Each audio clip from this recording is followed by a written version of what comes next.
Hi, and welcome to Philly by Night. I will be your storyteller for this evening. I'm Kendall the Elemental on TikTok. We are telling a story of the fledgling coterie of the city of brotherly love. There are a number of trigger warnings that you should abide by when watching this, and more may be added as the story goes on.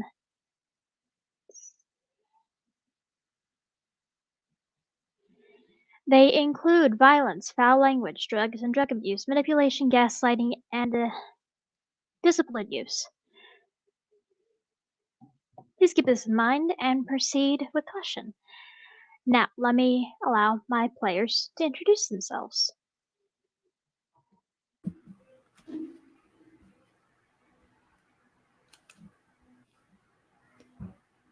Fine, I'll go. Golly. I was Hi guys, I'm AJ Cinematic, or just AJ. I'm playing Madeline Clark, the Tremere fledgling and child of the Primogen and Regent of the Tremere in Philadelphia. Hi, I'm Katie. I am Dragon of the Direct Rose on all socials, and I am playing Louisa Songbird Polini, descendant of Lodin. And my sire's not in the city. Thank goodness. Hello, I am Taco Monk. I will be playing Calvin Anderson of Clan Gangrel and my buddy Acorn, who you'll meet later.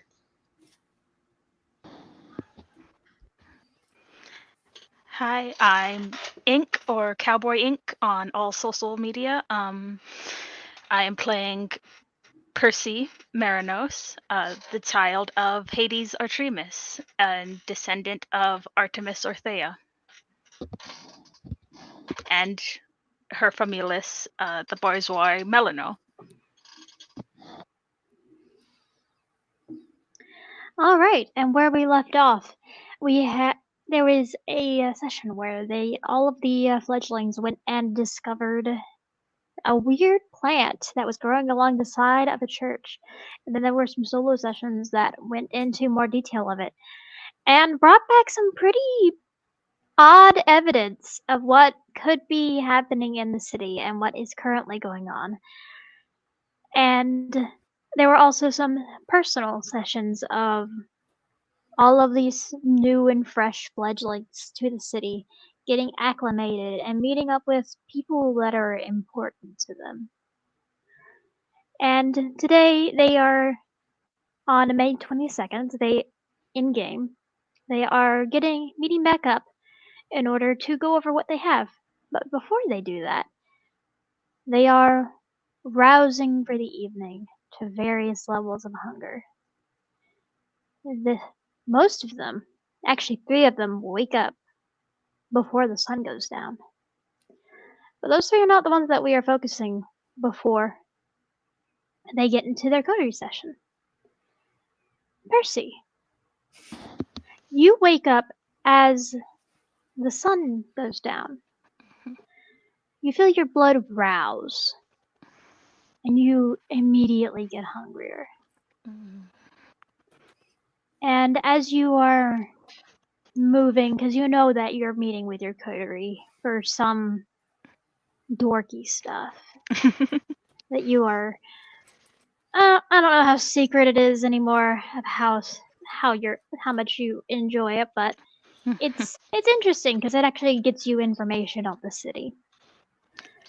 But as you rouse, you realize you're not in your sire's haven. Oh. Where you definitely went to day sleeping. Yeah. You look around and you realize. Can you describe your childhood bedroom to me, please? Oh boy. Oh.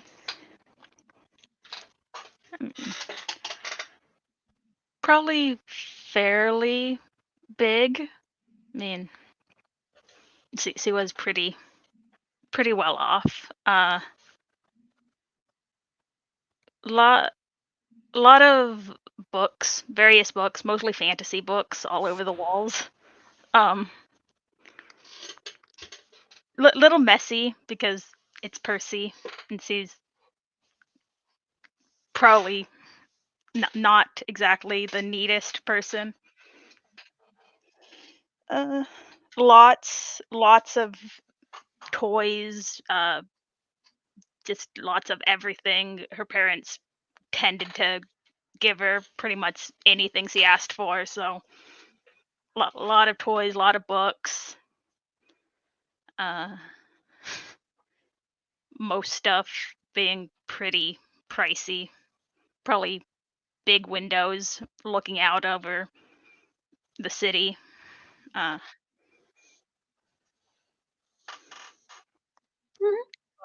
little probably fencing uniform hanging in the corner.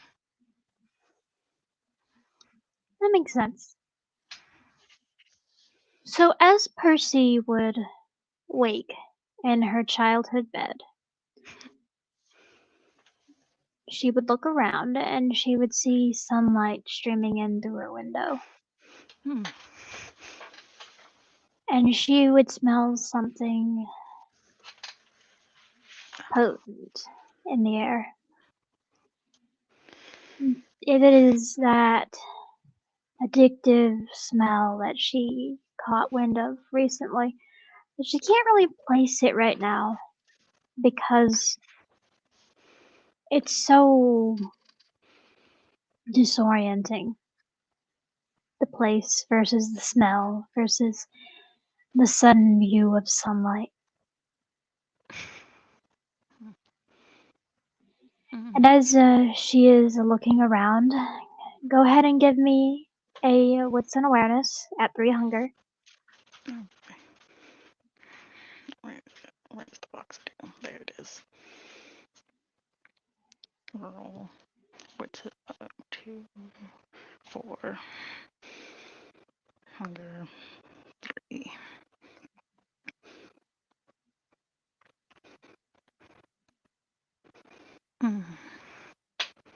Come on. Well, a success. That's 2. That's good. Oh, 2 success. Mhm. I misread. It's okay.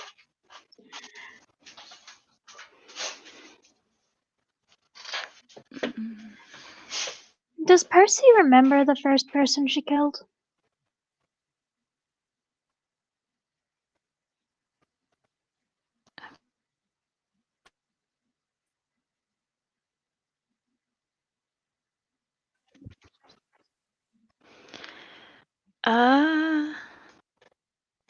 I don't.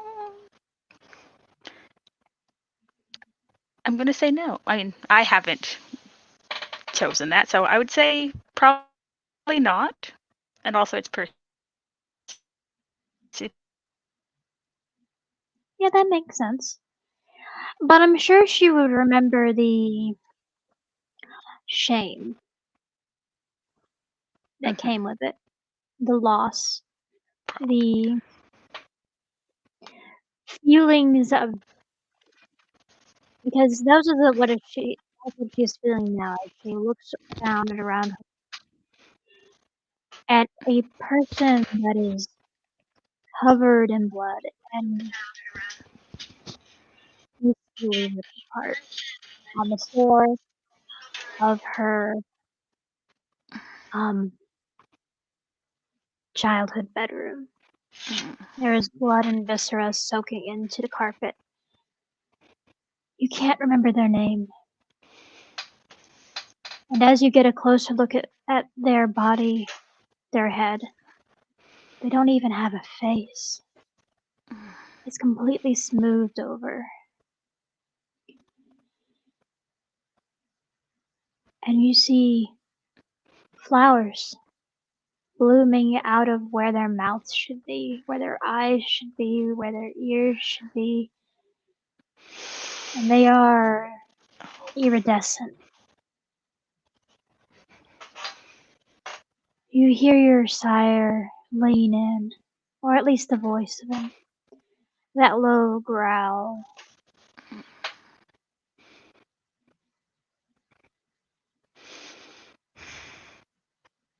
You should take more. You're a king. The world is for your taking.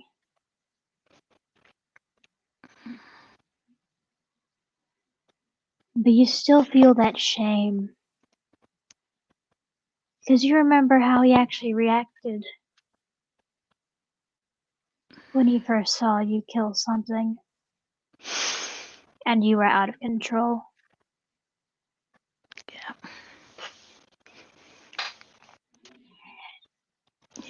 And do you reach down to touch it? Yeah.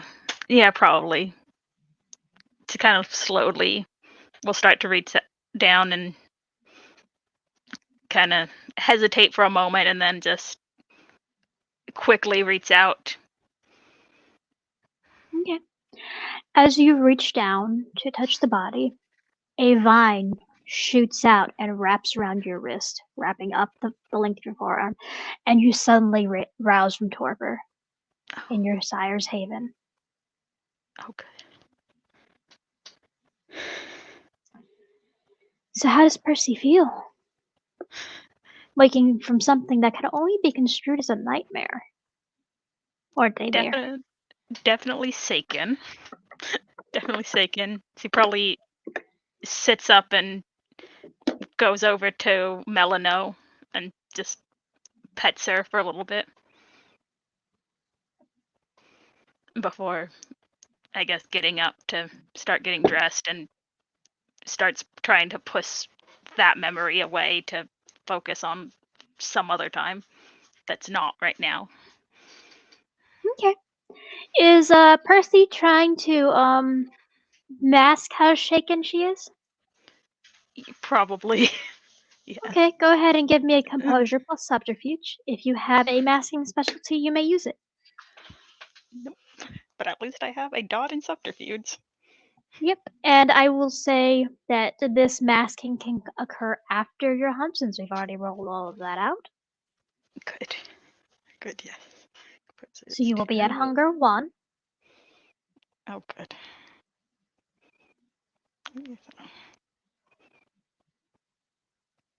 Right? Yes. Yep, that's correct. Okay, Okay. well, not too bad. I will note that.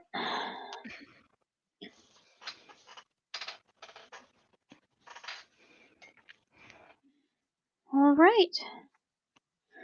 And with that, all of you will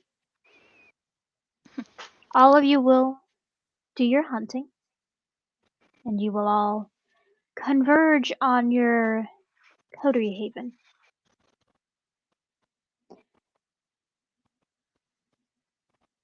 Maddie, you would have gotten a text from Jerry telling you that he recently got a job as a night caretaker for the Drexel Academy. Okay. So if there's anything that y'all need in regards to the upper floors, that he would be willing to assist. Appreciated. And she sends a smiley face.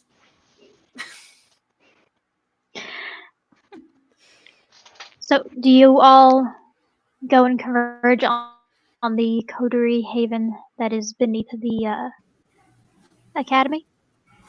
Yep. Yeah, Hmm. I would go there. Maddie is very eager to share what she has learned. Awesome. Then I will say that y'all all probably get there around the same time. And I will let you have some time to converse. Oh, hi guys. Hey, Maddie, how you doing?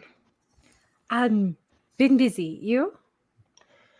Busy here and there, looking for a job and all that stuff. I actually found one and it started actually working. It's been good so far. Oh, that's good. That's awesome. How about how about you, Nightingale? What have you been up to? Oh, well, I've gone to a few of the clubs and I think I got like a part-time gig. Met up Is it with like a nice place? Well, it's not the nicest one, but it is a really nice place. He really liked my performance and said he can get me bookings when needed. Yay! Nice. Would you mind us maybe coming one night to listen to you? Oh, that could be fun. I mean, if you guys are all for jazz and whatnot, I don't mind. I love jazz. Something that me and my grandfather bonded over is jazz. Jazz is good. It's a fun genre. What about you, Percy? What have you been up to? Not much. You know, did a bit of digging of my own.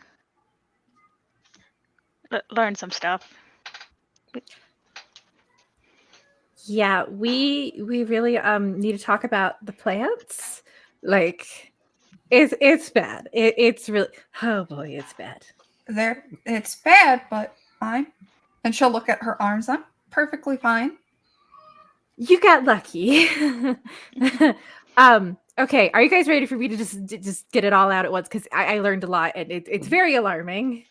Well, you sound excited to tell us, so shoot. Yeah, I'm cool to listen. Give you a Okay. report.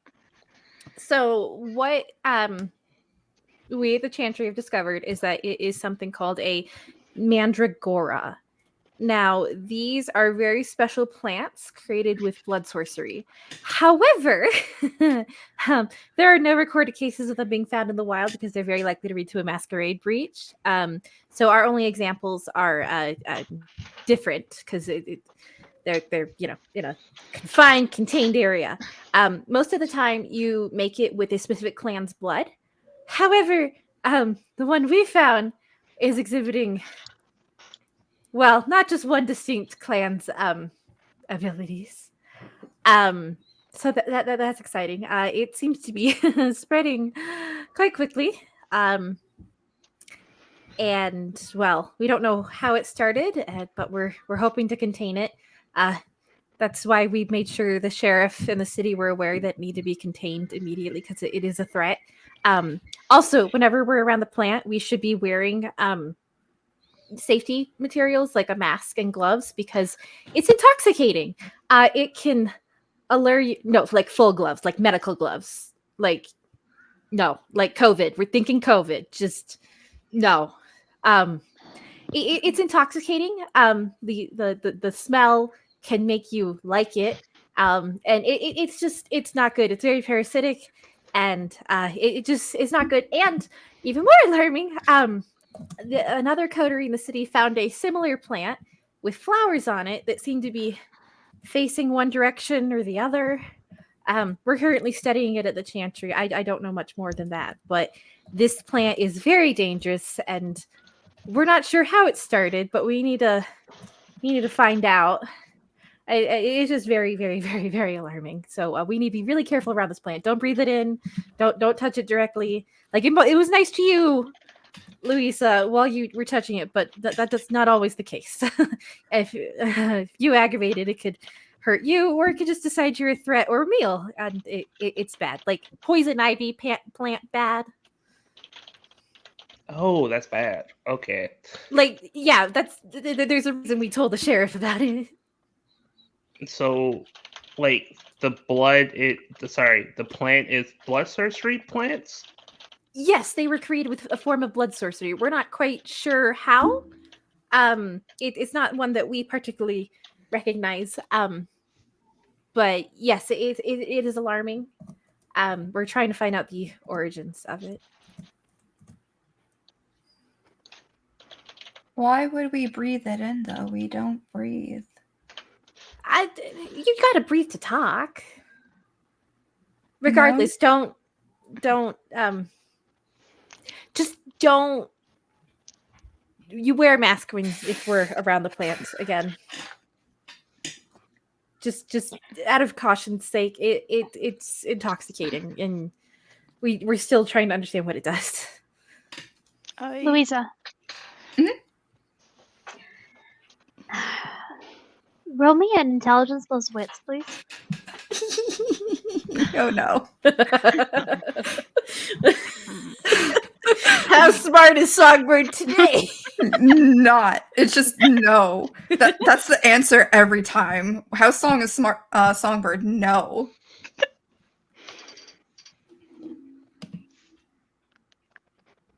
Intelligence plus wits. No blood dice, or blood dice. I'm sorry. Blood dice. Okay.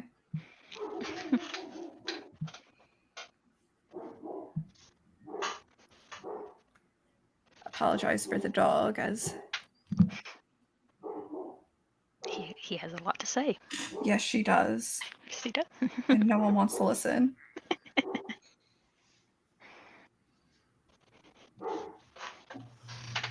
Okay. We'll pretend that's Melano in the background Yeah, barking. exactly. Okay. Percy, you did bad things by you fought plant. Percy, you breathed in. You breathed in plant stuff. All right, 2 successes. Very nice. So, Louisa, as you think about it, you have noticed that kindred who seem kinder, that seem a little more flush, that seem a little more alive, will reflexively breathe more often than kindred who are a little colder. You will also remember that that speaking requires air.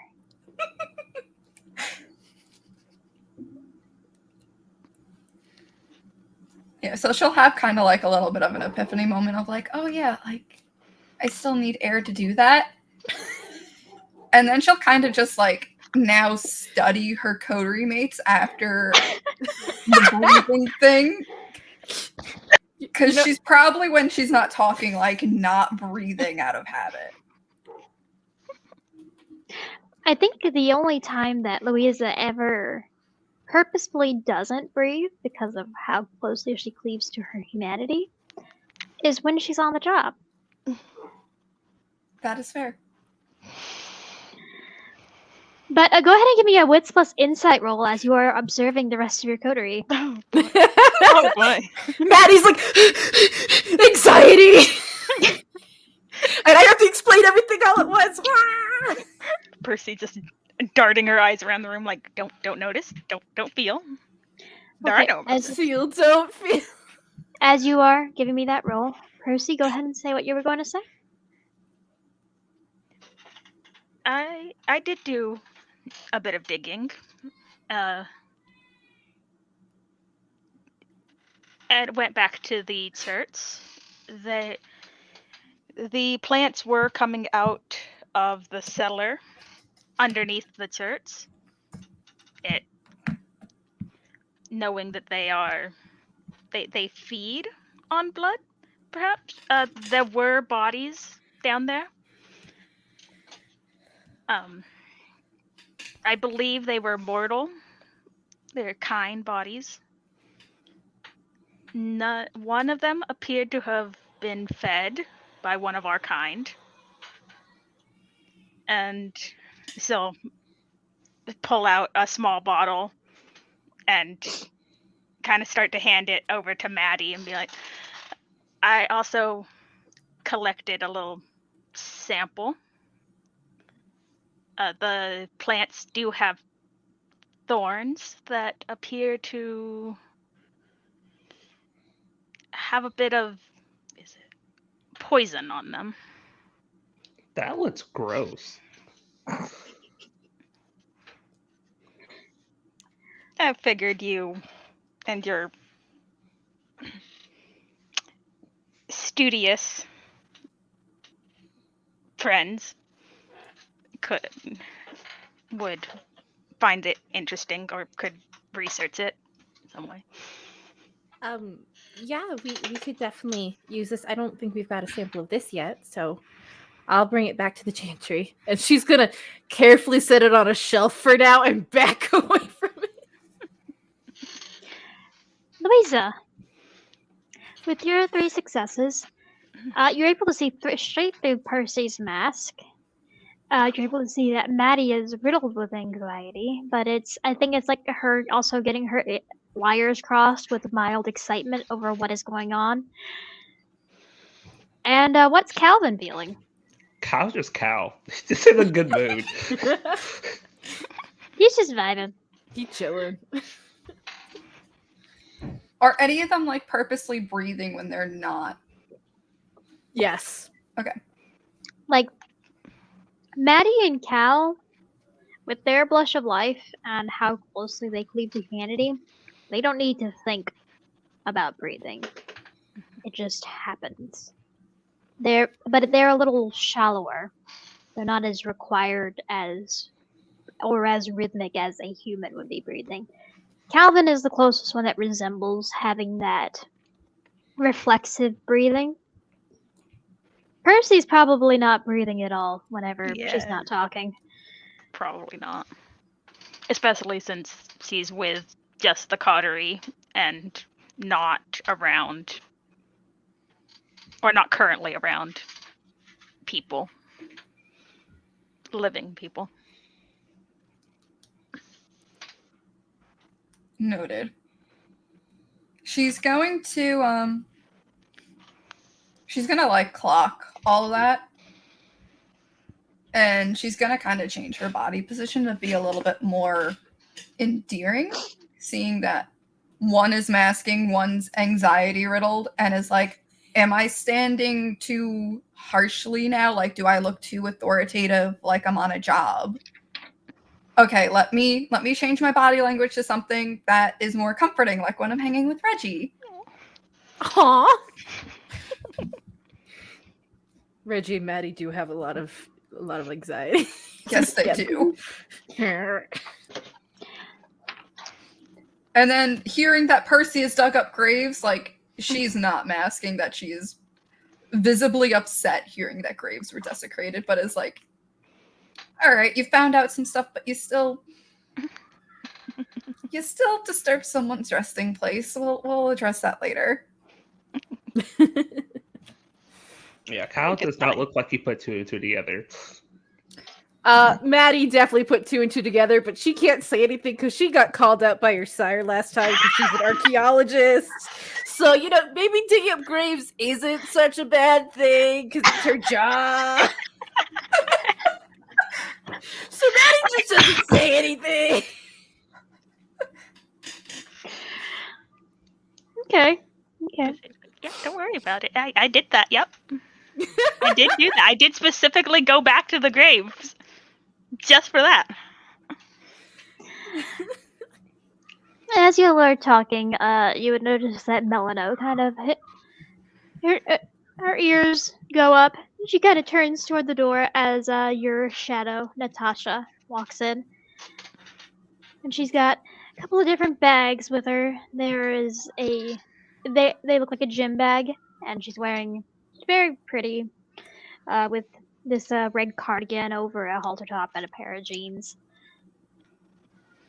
Ah, good. Y'all have gotten started. Do you have anything to add to the board? And she kind of gestures to the whiteboard. There's like a whiteboard, and there's a board that it has various string on it, but hasn't been really connected to anything yet. It's more of the setup for what y'all can do with it later. Oh, Maddie goes over there and immediately starts scribbling and just sticking stuff up. She's not connecting anything yet, but she starts sticking stuff up. She's got to get all this information out on paper. She's already told her coterie. Now she needs to put it on the board. This is good. This is very good. She just ignores everyone as she does this. Hello, Miss Natasha. I think she got it. Yeah. She'll nod as she's watching Maddie frantically put things on the board. So how are all of you doing this evening? I'm pretty good. Fine.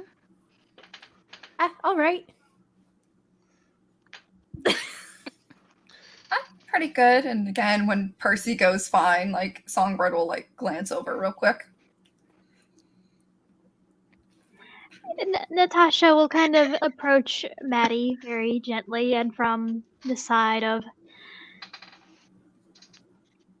so that she sees her coming, so she doesn't startle her too much. Very gently put a hand on her shoulder and give her a little pat.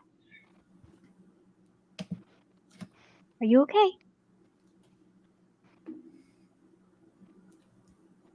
Miss Clark? Oh, me. Yeah, I'm fine. I'm just trying to get all my thoughts organized. Okay.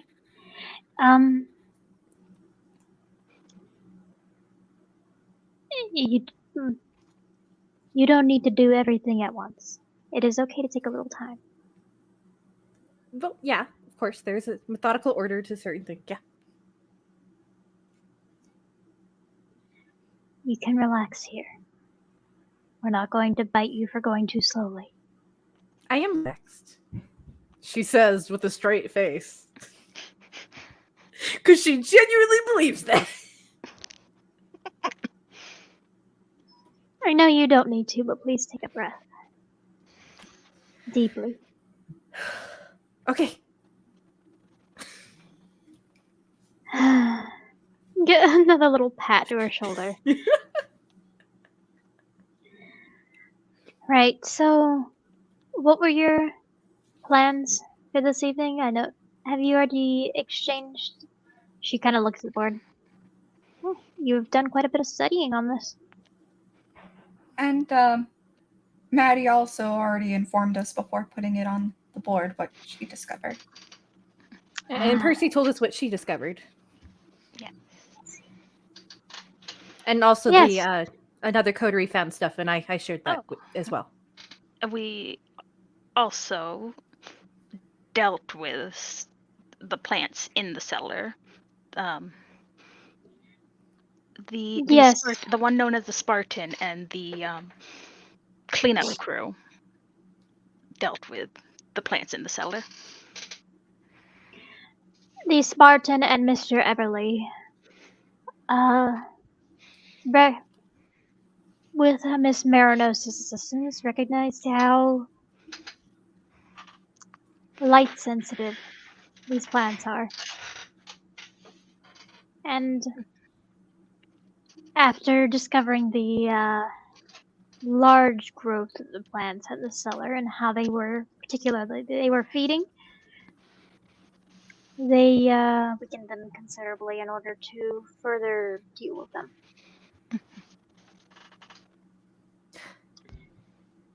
They do not like light, that is for sure. At the moment, the church is undergoing renovations for further study and to further extract these plants. And that's something that we're gonna do. That is something the cleanup coterie is currently dealing with. We are Okay. going to be allowed to study the samples that they bring back.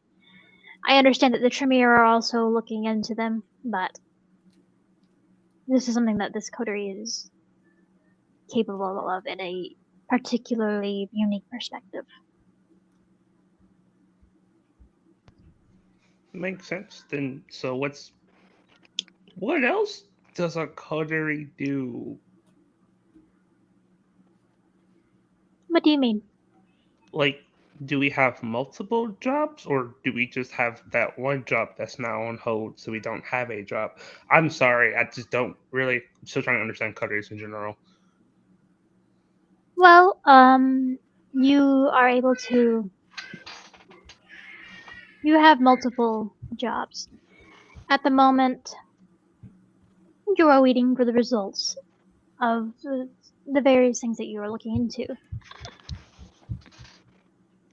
So it's kind of a hurry up and wait. So you have a little time in between on the wait to look into other things.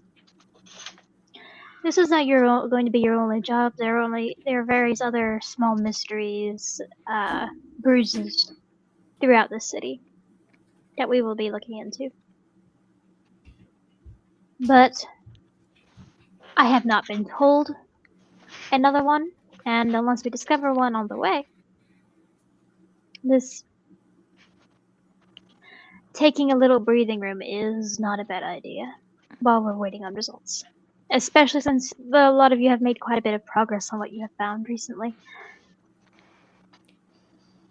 She I kind of would like to see more of the museum.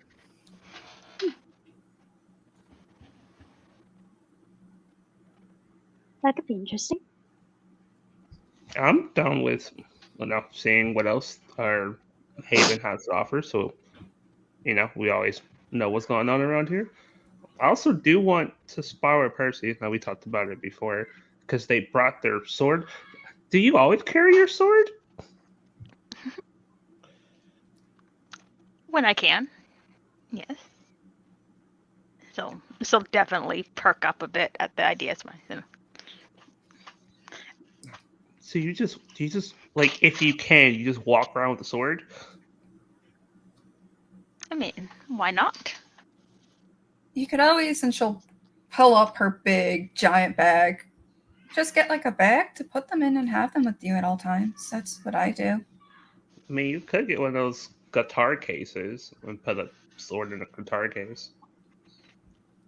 Or a golf club bag. Or Golf that. club bag might be a little bit easier access. Guitar cases usually have a lot of clips. Or a pull bag. Or the pull stick bag. Those would look cool. I will make a awesome. call to see if there is space for some sparring. Fighting amongst our kind can get a little loud, so I'm pretty sure there are some safe places that I know of. But if you want a tour, Natasha will look over at Maddie. When I was coming in, I ran into a very nervous young man with glasses and curly black hair. That's Jerry. Yes. He seemed new around here, but he seemed fairly familiar already. He may be able to assist you with that tour. Excellent.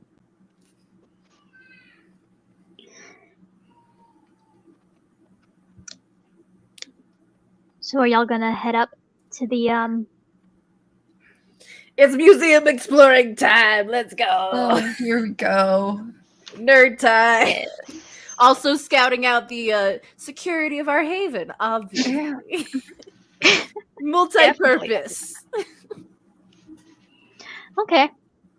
As you come out from the privacy of your haven, you would come into the area that, Louise, you would feel your phone vibrate with text in your pocket because the Cody Haven is a bit of like, it doesn't really allow the signal to come down into it. It's from your mom. She told you ever since you sent her your new address, she is sending you stuff now. You are going to receive a package. She'll respond back, "Thanks, Mama. I'll be looking for it in the mail." She With a says that couple it of little should. hearts.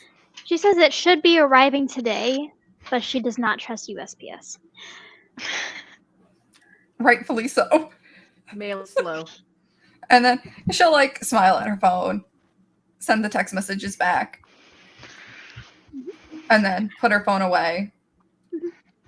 Natasha would step aside with her phone as she calls someone, and Jerry is kind of bouncing on his toes at like the entrance to the museum portion, and he smiles at all of you and bows sort of respectfully to y'all.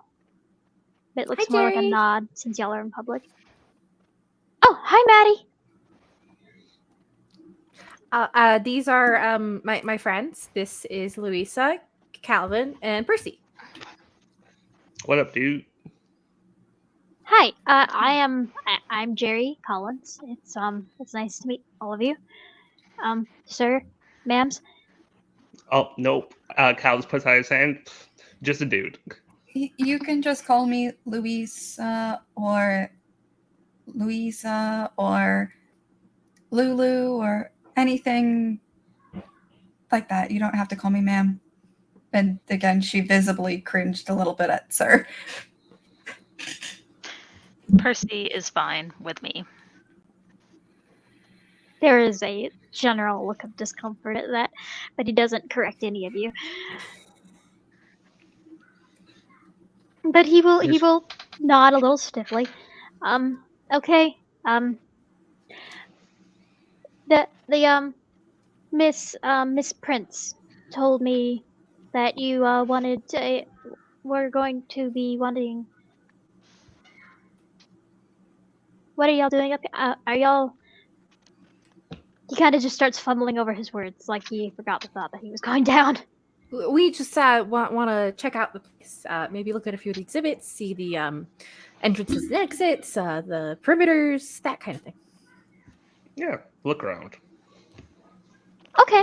Yeah, I already know the building pretty well because I was given a tour during the daytime, and yeah, there's a lot of cool stuff. Oh, and I have access to the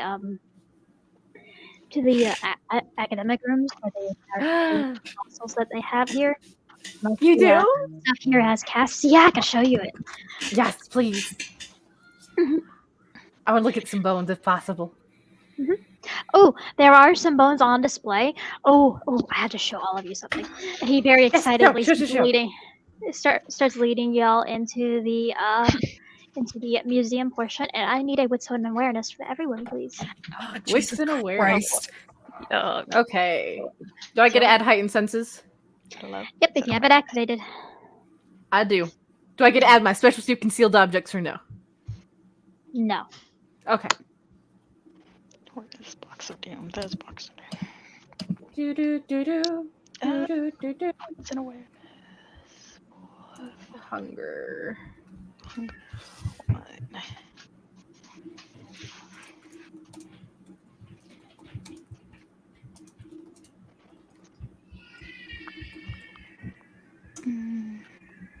Yeah, that's fine. So, Percy. That tracks for the characters. That tracks for us. The poor Ventrue see nothing. they really don't. It's that meme. What is this? A bone? Is this a bomb? I have one question. Percy, are you bringing Melano into the museum with you? Probably. She probably wouldn't think about it and would just kind of is so used to Melano just being at her side. In Melano's defense, he isn't a perfect heel, but he's so used to it, he probably doesn't think about it. There is a pause as Jerry looks at Melano, then he looks up at you. Dude, can I give your dog a treat? Sir? I have freeze-dried chicken. Go ahead. Cool, thank you. He pulls out a little bag of like freeze-dried chicken cheeks and like breaks a piece in half and kind of holds it out to Melano. Melano leans in, sniffs, and kind of looks up at you, Percy. Like she's waiting for permission to take the treat. Percy will give her a little nod and motion to go ahead. Melano will promptly take the freeze-dried chicken and wag her tail happily and then just continue to trot along. It seems like he isn't questioning why you have a dog. He may be accustomed to people like you having animals. But he will start to lead you in. As y'all walk in to the museum portion, the first exhibit is the dinosaur hall. And the first thing that y'all come upon is a massive T-Rex. And as y'all look up on it, Jerry will start babbling. You know, all of these bones, this entire thing is real. We have it on loan from one of the museums up in New York. Yeah, we're gonna have it for maybe like a week or so. It's it's like amazing that we have it, that we're able to have it for this time. I mean, yeah, it starts going on about dinosaur facts and the various um eating habits and the like. And then as y'all further go in, let's see. I mean, I'm an I'm archaeologist, not a paleontologist, but I do appreciate In one ear, dinosaurs. out the other, and it's just doing the big sister nod. Yeah, I imagine Louise, you are entirely dependent on Jerry's explanation of what is there and what is going on here, because while this is a learning institution and it is easy to follow along with everything that is laid out, it is a lot. There is a lot of stuff. There's a lot of stimulus. If you had come in here on your own time to like carefully go through it by yourself, you'd probably be able to absorb it a little better and figure out what all of this is. But it's oh no. Ink! We lost ink. We lost one of our Ventru! The It's dog fine, I got grabbed another him! one. Are you sure I'm really the one you want to keep? I rather not keep the gravedigger. My morality is just kind of very high, so The dog just led Percy off to sniff some weird bones or something. Ink is back! Welcome back, ink. But my yeah, my internet just went. the songbird is It- just kind of doing the nod thing.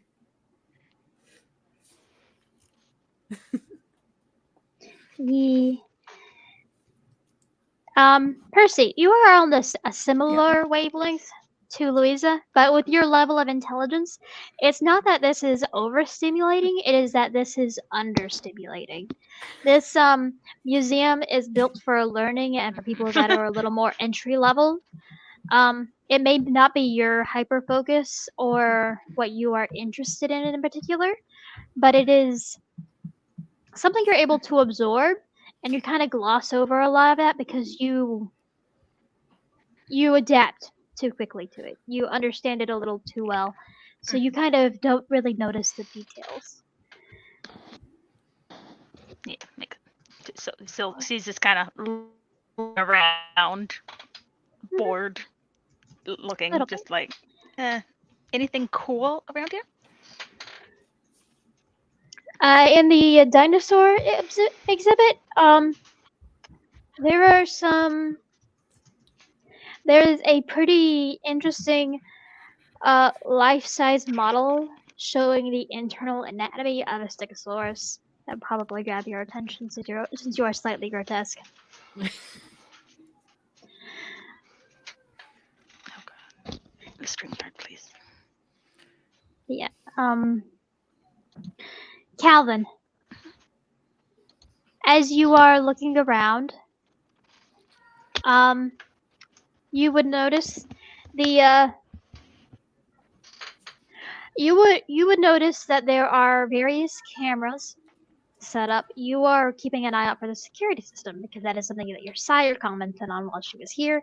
That is something that you have personally made sure that there is some kind of investment in because you poked her about it, and you are looking to make sure that this coterie is well protected because these are going to be your friends and they are going to be people you're around a lot. And as you are looking around, there are cameras. There were guards out front, but there don't seem to be any on the inside of the perimeters. It seems like most of the people that would normally be there would be are not currently there because this is an educational place, but it's also not some place that allows students to stay after dark. It's not like a library. But you're able to catch a lot of what Jerry is saying as he is explaining the exhibits as y'all are looking around. Maddie, as you Yeah. are absorbing and looking around, you will notice that you will also notice the cameras, and you will notice the various you'll be probably be with 4 successes. You'd probably be able to tell as you approach some of them. You'd be able to see which ones are made out of casts and which ones are made out of are the actual bone. It takes a little bit of analysis, but you enjoy this subject to the point where you probably sit there and stare at them for a little while before moving on. And you know what bones look like. You know what fossils look like. So you're able to tell the difference pretty adeptly, but it takes a moment of study. She just calls it out as she's studying it. Real, real, fake, fake, fake, fake, real, real, real, real. Just like quietly to herself. She doesn't know if anyone else cares, but she just wants to identify them because she loves bones, because archaeologists. Yes. And as y'all move on, do y'all have any conversations as you move through? Yeah, does Cal notice the 2 Venture like going off into space? I mean, are they trying to hide it? No.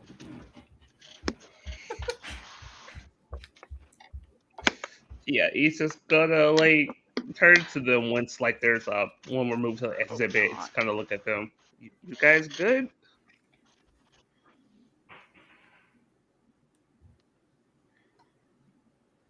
Yeah. Percy? This is just a lot to take in and absorb, so I'm just enjoying listening to Maddie and her friend talk about the stuff. Fair. You, Percy?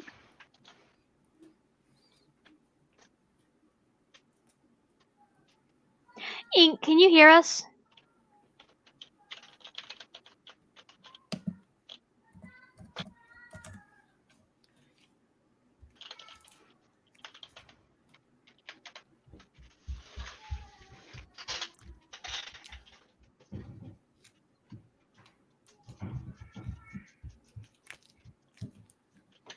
Okay, we'll come back to that.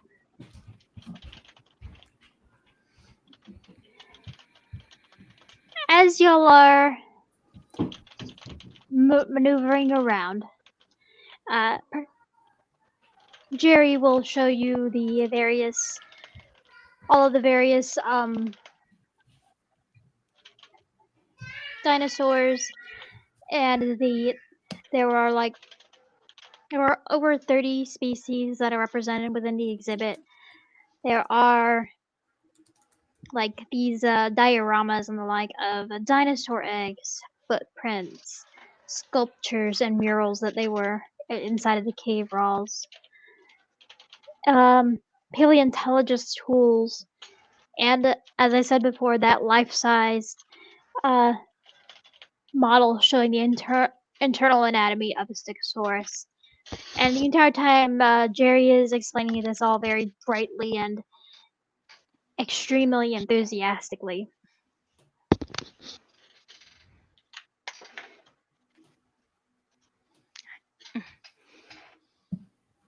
I love museums. I think I heard Percy there. Can you hear us? Yes. Yes. Okay. Now we'll Don't go worry, back I was to I was listening to the stream to get all the information. So Okay. Yes. And then we will go back to Calvin calling out the Ventru for being space cases. Percy will just like distractedly be like, You good? "Yep, I'm fine." You sure you're not swimming right now? Or drowning? Oh no, I'm fine. Just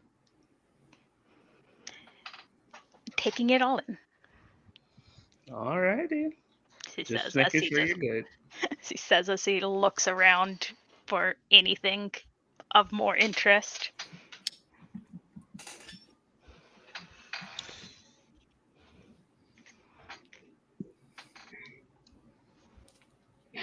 As y'all continue on to the next exhibit, those of you with Auspex, Yes. do I you think have it's just some- me. Okay. Please give me a Wits and Auspex roll, please. Will do. Let's see here. Wits, and I think I have 2 aspects. Correct. I have 2 aspects and 3 wits, so 5 dice. Do-do-do-do. Hunger. 1. 2 successes.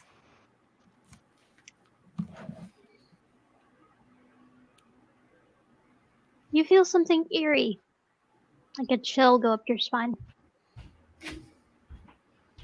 Maddie's gonna start looking around.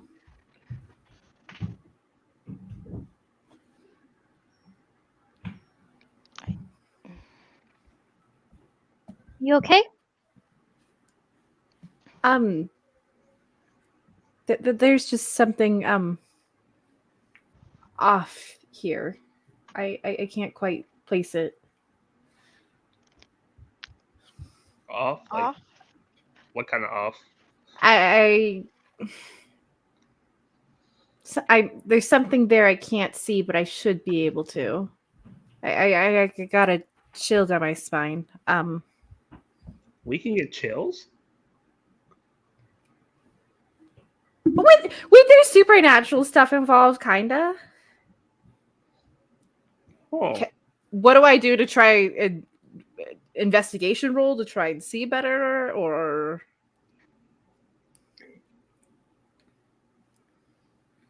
Now I'm curious what this is. Percy is Yeah. definitely looking at Melano right now.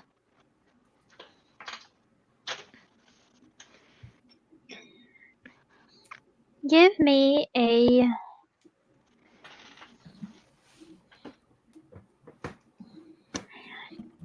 an intelligence plus investigation, Madeline. All right, 7 And, dice. Let's go. Melano has kind of scooted a little closer to you, Percy. He just slowly puts one hand on her foil hilt. I think I'm going to spend a willpower because I get it again. Got 2 successes. Okay, is this your second willpower? Yes, it'll be my second willpower after hunting. Okay. Songbird. Are you kidding me? Oh, I hate the dice spot so much. Songbird is putting her hand on the pistol that's tucked in her like pant waistband.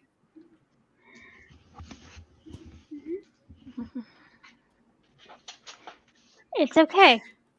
I know. I just hate it when I use willpower and it does nothing. What a waste. I understand. I understand. The it's not something you're able to immediately be able to identify, but it's not something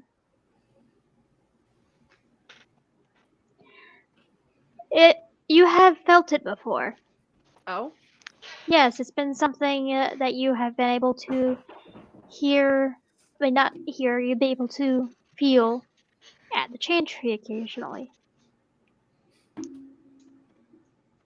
What you remember reading about it is that it might be ghosts. Okay. I sometimes feel ghosts at the chantry. Good to know how many people have died at the chantry. Which is pretty awesome. Actually, considering the last Yeah. review, probably a lot of people. Yeah, there's also the bit of a chill up your spine is also something that has been seen in like media in relation to ghosts, so it's an easy correlation, and it's also something you're able to immediately relate to spots within the chantry that you can't quite remember specifically that have had a similar effect. Madeline just kind of rubs her chin for a moment. She's piecing this together. Well, we are in an old city, and there could be a ghost in here. That's kind of what it reminds me of. I felt this before in the chantry. There could be a ghost in here. I just can't see them at the moment. Wait, ghosts are real? Ghosts are real. A lot of things are real. Let's not get into that tonight. Cal, how old are you? In what terms? These terms. Half a year? Oh, that's longer than me. Oh, Oh. So you two are still fresh. About a month. Oh. very fresh. Oh, you're fresher than I expected. Uh, I mean, like well, a wellspring of knowledge. Well, you two are adjusting very well from what I've seen. well, I do have an excellent sire who is helping in my education. I was a ghoul beforehand. Oh, makes more sense. It is common with your. And she'll look around your family. Oh right, How- hold on. Are we in public? I wouldn't use masquerade terms if we were in public. I forgot. You are in public, but this is a place that is gradually being controlled by this coterie, and you are in the presence of a ghoul. Okay, fair. So Just wanted there to make is sure. there is always risk, but the risk is low at the moment. Okay. How Yeah. old are you two, by sense of interest?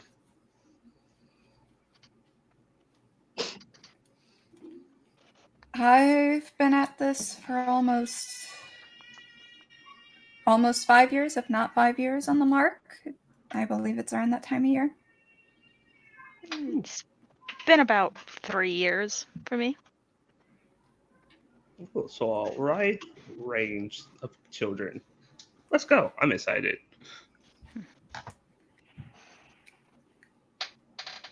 Well, in their terms, I just think you're adults, but that's just me.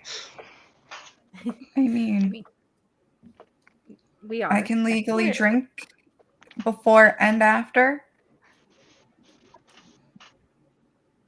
I think we all could. I'm pretty sure we all could legally drink, right?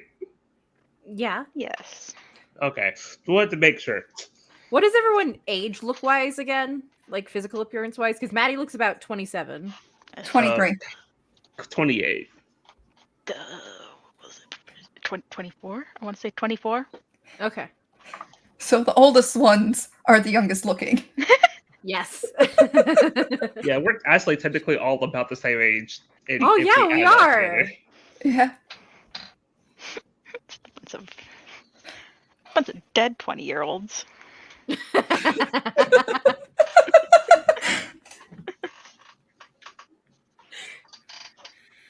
As y'all are walking and talking, y'all gradually exit the dinosaur hall, which Jerry would tell you is a consistent exhibit with revolving exhibitions. There is always a T-Rex there, but usually it is the cast.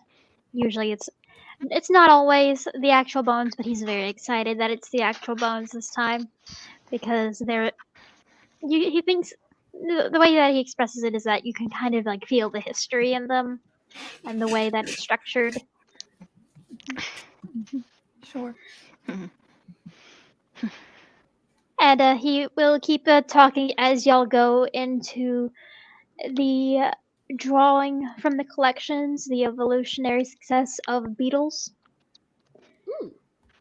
There are photos, drawing stations, and physical beetles pinned down behind glass that you can look into, observe, and there are little plaques. Okay. Cal would be a lot more interested because, forest man, he got to know his bugs or he might die from the bugs. So he has to know them. Mhm. So I think Cal will now kind of take over in terms of fanboying and being like, oh, I know what that is. Starts describing what that is. Like, oh, you don't want to get bit by that. That would suck.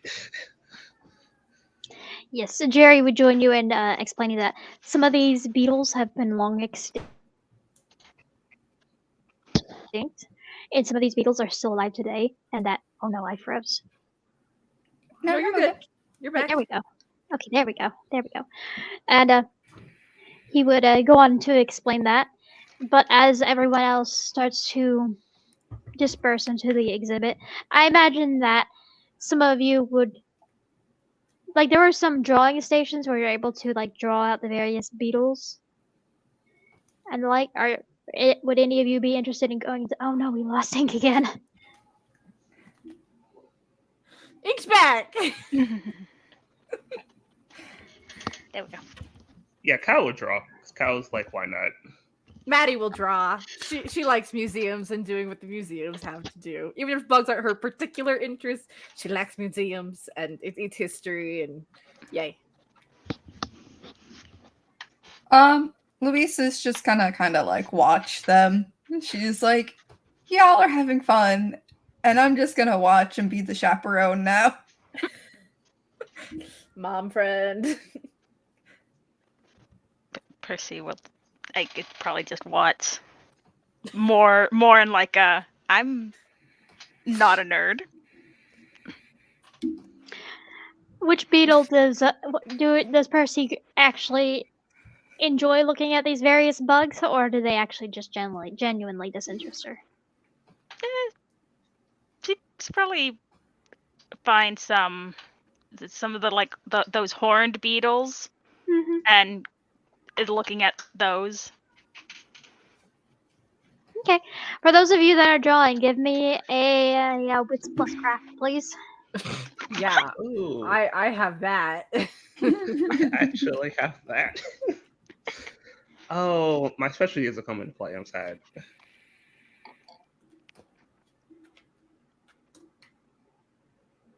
Wow, Maddie! Look Okay. at me. There we go. Where were these rolls earlier? I like this giant dice pool to sense the unseen, and I succeed at drawing instead.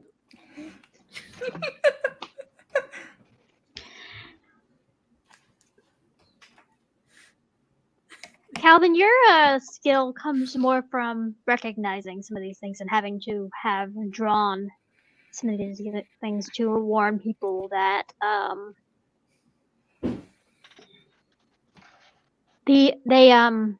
that some of these may be venomous out in the forest, and you would have to bring it back to the station to make sure people knew about it. Because you don't always carry cameras on you. Because I can't imagine your phone is the most high tech thing because it has to be durable. It's more durable. Not high. You got a Nokia, don't you? Probably with how big Cal is, probably. Yeah. Maddie, however, you draw. This is better than anything you have ever drawn. This is very quick. And it's done in a very short amount of time. It's it's almost like all of your nervous energy is being put into making sure all the details are right, the identifying markers of the beetles that y'all are looking at, and mimicking it almost picture perfectly with these crayons. It's a scarab beetle because one of her interests is Egypt. Probably. Songbird just looks over both of their shoulders and is like, wow, those are really great, guys. Like doing the big sister thing. Like, wow, you guys are so talented. Oh, thank you. This is the best thing I've ever done, actually. It's never done really this good. cool. Like you use crayon. It looks like you use like actual real materials to make that. That's really cool. I mean, if I tried, it would just look like a circle with a bunch of sticks coming out of it. Oh, thank you. Yeah, it must be some of my practice from being on dig sites and having to record whatever we dig up. I think we should frame that, hang it up. Sure. Yeah. What? I mean, I'm sure we have somewhere we can put it downstairs. You guys want to Yeah. assign them so we know who did which one? And Sure. Oh, mine's is just mediocre. That's a masterpiece. don't put yourself down. That's amazing too, Cal. Compared to that, no, it's not. Comparison is the thief of joy. It's a good drawing. That is a good quote. Thank you. I don't know where I heard it from, but I heard it somewhere. Fair. Still, like I said, that's a masterpiece. Mine's just good.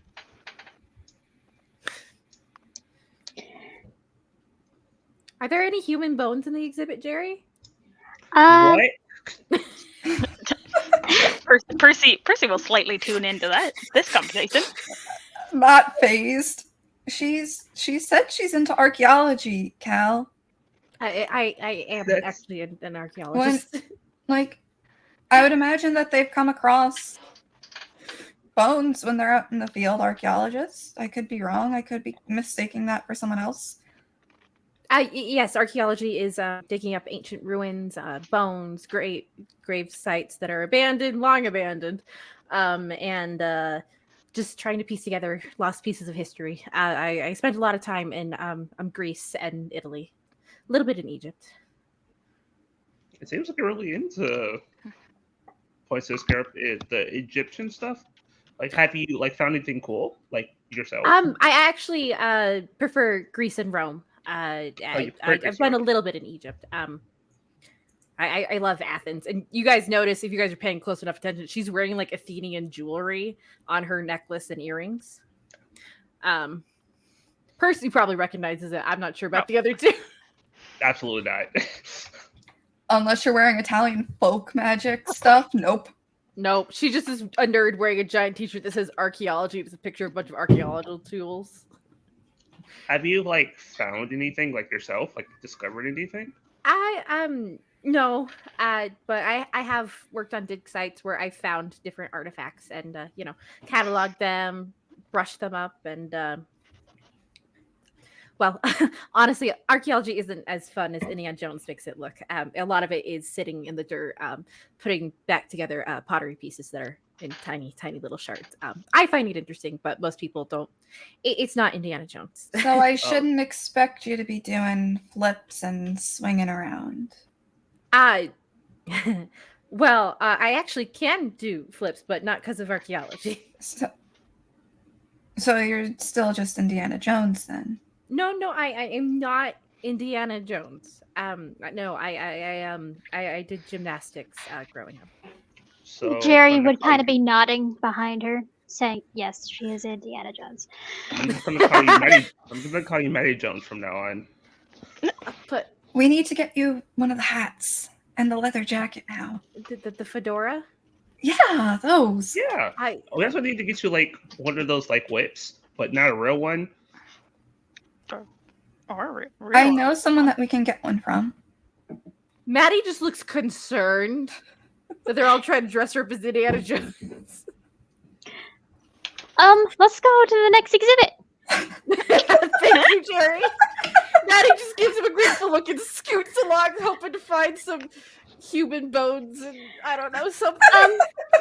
We don't have any human bones on display, but I think we might have some. We might have some in the academic study rooms. I can show you after we get past the exhibits, so that y'all can get a good look at the all the stuff. But go ahead and give me wits and awareness as y'all are walking around. Okie dokie. Oh boy. Resolve and awareness if you are focusing. Nope. Sure, I'm focusing. Even though that's the better pool, nope. Another 3. I guess 3 is just my Duh. number today. Unfortunately, Percy would probably not be focusing. Okay, there we go. Maddie's doing slightly better. Okay. She's focusing.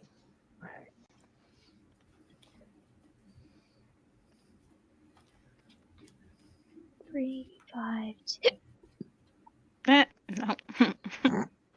They really want you to messy today. It's just like, hello, Wink. Like, Just roll another 10. hey. Another 10. Like, Your come on. beast. You should get your hunger up. Get your hunger up so you can messy. As you are looking around, all of you would notice that you are walking into another exhibit that is under the canopy, the animals of the rainforest. There are dynamic displays and other like interactive stations that you can go to. It's very much built for learning and kinetic learning in particular. Percy, you are interested in these things, but not nearly as interested as Melina in these things, and that is why your attention is solely focused on her as she goes sniffing way too closely at the display of the sloth. And you will see that there is a sign that is nearby that displays like times and dates of when there is a live sloth that that they bring in for educational purposes and pictures and the like. So that is what Percy would notice. That dog keeps distracting Percy. Last session, this session. Like, who cares about this nerd stuff? I have a dog. You sound like a gangrel. Listen. It's a dog. It's gonna do dog things. Also, you can take you. I took my gangrel out of the game. You can't take the gangrel out of me, though. Louisa, as you are looking around, are you looking for the various security things? Are you looking into what kind of exhibit it is? What would be her intent here? She wouldn't be looking at security, so to say, but more escape routes, because that's what she's been trained to look for. Where your target's going to potentially try to escape from, where your best escape route is, in case things go sideways. Okay. What she would notice is that this part of the exhibit is very much like a bit of a hallway. So it's either going further in or back. So it would very much remind her of this could be leading into something of a kill box rather than a outright than anything that would be easily escaped. Okay.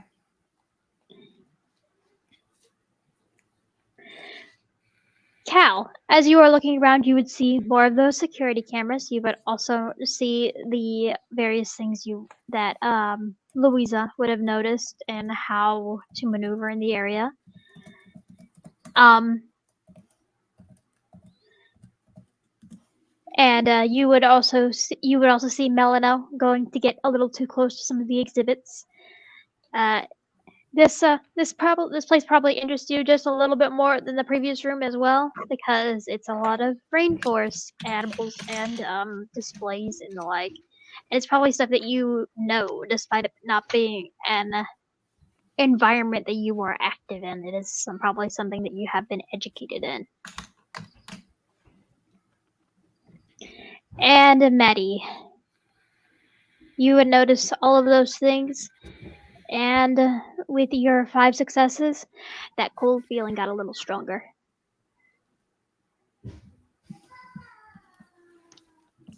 Can I attempt to look around again with Sense the Unseen? Give me another wits plus aspect. It's resolved since you're purposefully doing it this time. Same pool.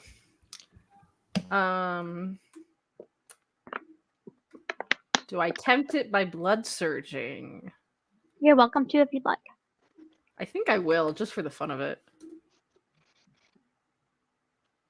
Well, that's pretty good.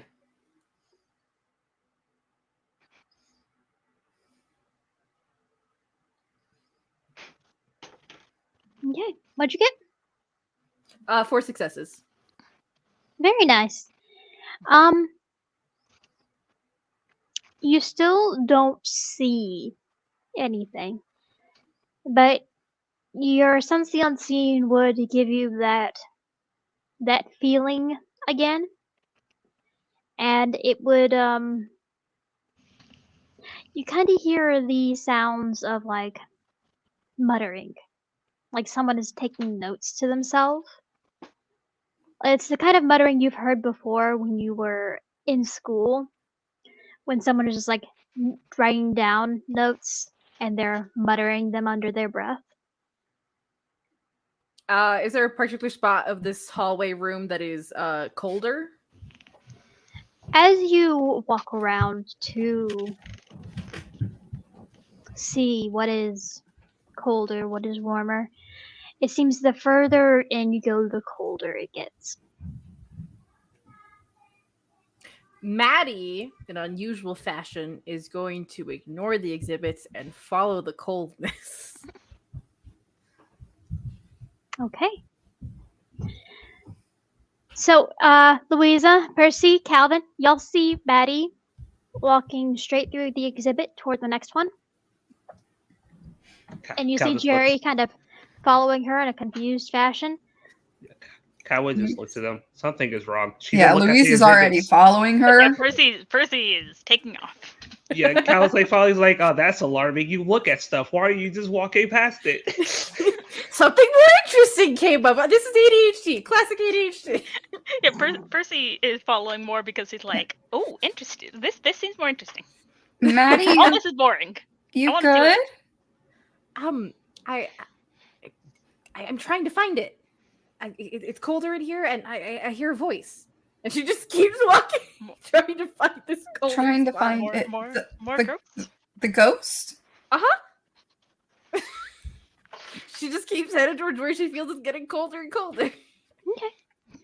As you keep walking, you kind of swerve and you go into and you find the employees only door. Do you try the handle?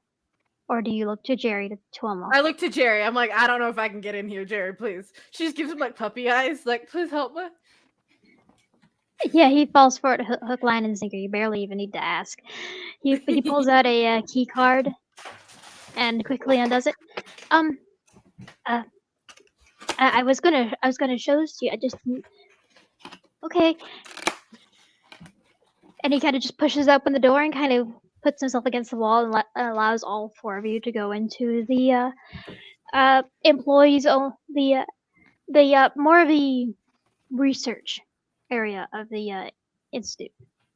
And Maddie starts looking for a ghost and more of the cold feeling. That cold feeling increases as you continue going down this hallway. Keep following it. Not stopping till I find the ghost. Okay. The nerd, not stopping to look at anything. This is Did As Percy the rest- say that aloud? no. As That y'all was are impulsive. as y'all are following, do you give me a resolve plus awareness, as I imagine all of your hackles have been raised by what is going on at the moment. Oh, very much. Yeah, slightly better. 5. Oh crap! Okay, I'll take that. Oh, I want to blitz. Do I blitz?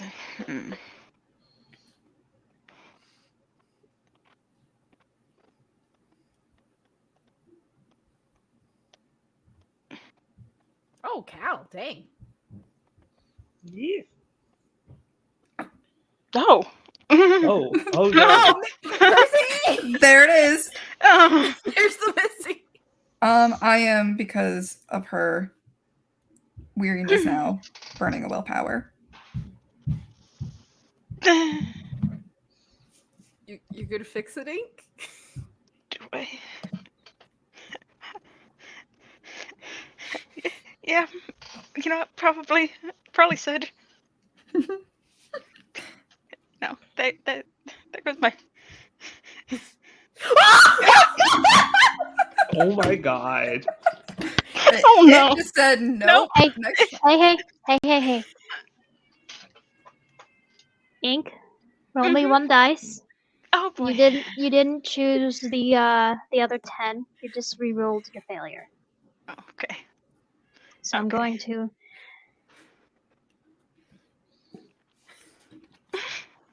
Okay, there we go. Okay. Because I know that Okay. I know the dice roller can be confusing sometimes. Okay. Okay, how many willpower have you spent, Those Ink? numbers. 1. Okay. So write that down. I have not used willpower this.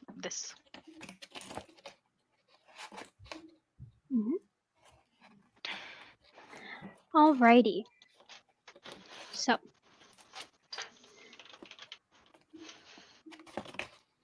Four, 2, Oh boy. 7 with crit, and 4.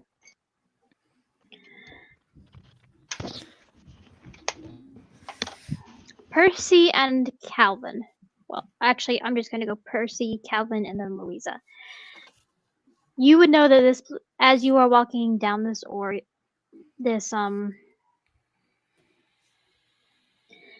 this hallway, the security is a little heavier. Oh no, we lost Ink again. Oh no! You'd think Percy has obfuscate.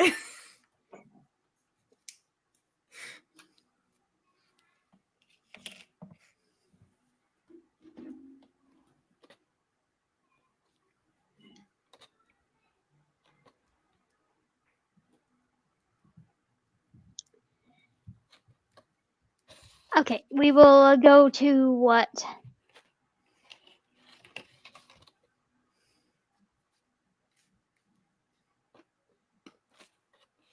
Louisa, as you are going down this hallway, you would see that the security is a little heavier. Like the measures for security. There don't seem to be any guards down this way either. But you will notice as you go down there are cameras. All the doors have either locked, have a key card access, or both. Okay. Calvin, as you are walking down, you will notice this as well, and you will also notice that Jerry has taken up the lead at the front alongside Maddie. He's trying to keep pace with her as best as he can, and he is kind of showing off a key card to the camera as they pass to show that y'all are allowed to be there because it is way past hours.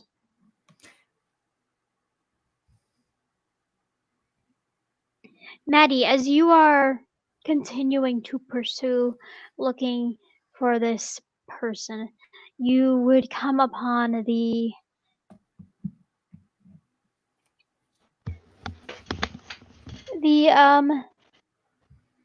door that it seems to be, say,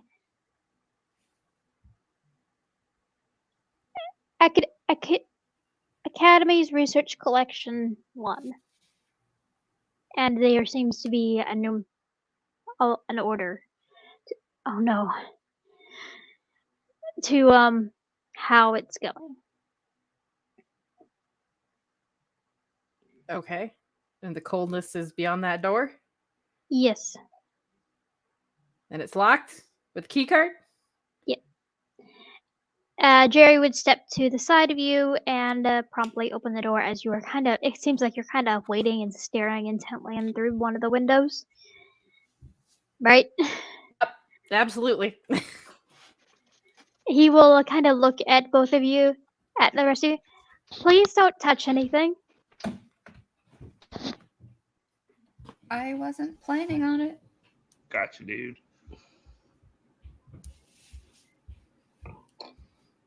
He waits to hear your confirmation, Maddie, because he knows how Oh. curious you can be. Yeah, I won't touch it. Okay. And he will lead all 4 of you into one of the research rooms. And as you enter, you hear that whispering get a little louder. Oh. But it's not hostile.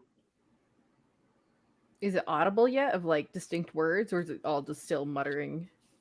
It It sounds like muttering, but it sounds like someone who has.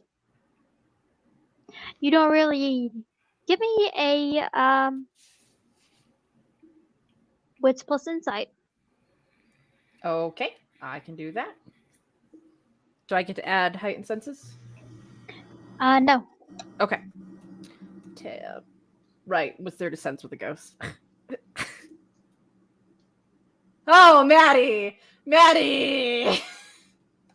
I'm gonna try and fix that. Okay.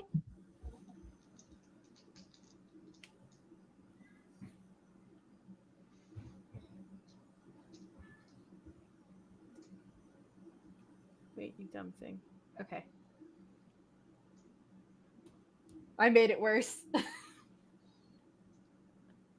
why you just reroll one dice. Listen, I was tempting fate today. Okay. 7 successes with a messy critical. Mm-hmm. So we're gonna go over what you find first. Okay. Originally, this ghost was not revealing themselves. Because even with Sense the Unseen, it's very difficult without other gifts of blood that you do not possess. To make them known to you. The fact that you could hear it at all was almost a sign of comfort. Like they recognize what you are and they're kind of letting you know that they are also there. But as you look, you would see like the wispy form of an older gentleman kind of observing the various bones and fossils and like and taking notes on a ghostly pad. He seems to be speaking to himself, and he is not really acknowledging any of you. He doesn't seem to realize that you see him yet. But you can now see the ghost. And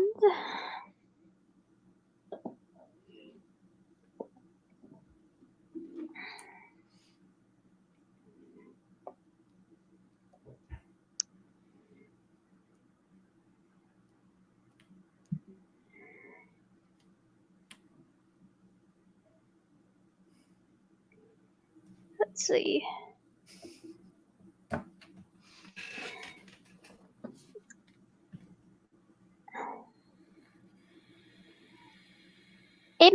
This ghost being here at all makes you very confused. Yes, Philadelphia is haunted, but you didn't expect to be put in a place that was haunted.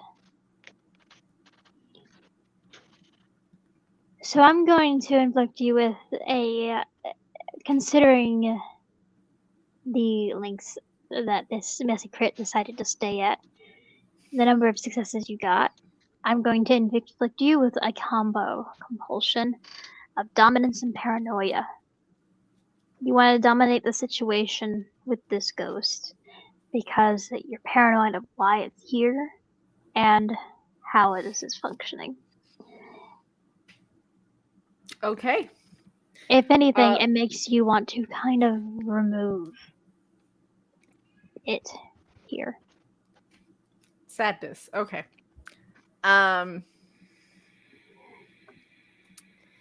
Maddie approaches the ghost a bit cautiously, and y'all see her start talking to thin air.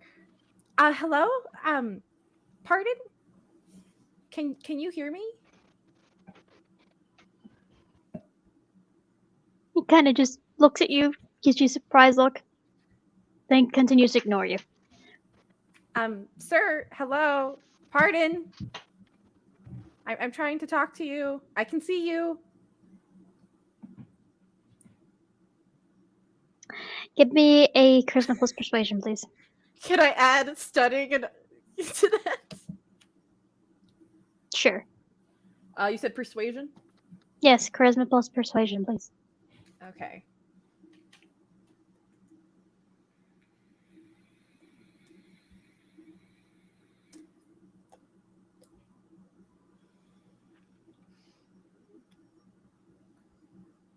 Two successes. He kind of glances at you again, but he continues moving on, take his notes. Hello, sir. Maddie has never talked to a ghost before, so she's like not sure what to do, but she doesn't like that the ghost is not listening to her. And she just kind of follows the ghost. Hello, excuse me. I'm not trying to bother you, but I could hear you. Hello? As you continue being persistent, he will stop, he will pause, and he will stare at you. Hi. What's your name? What are you doing here? I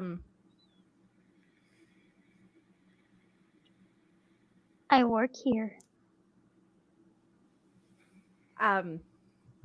And your name is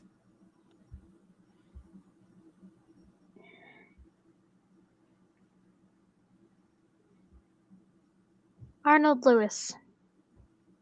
There's a little gesture to a name badge, and as you look at it, you would see that it is a very dated badge. Oh, I see that. So, you worked at the museum. This museum. He'll nod slowly.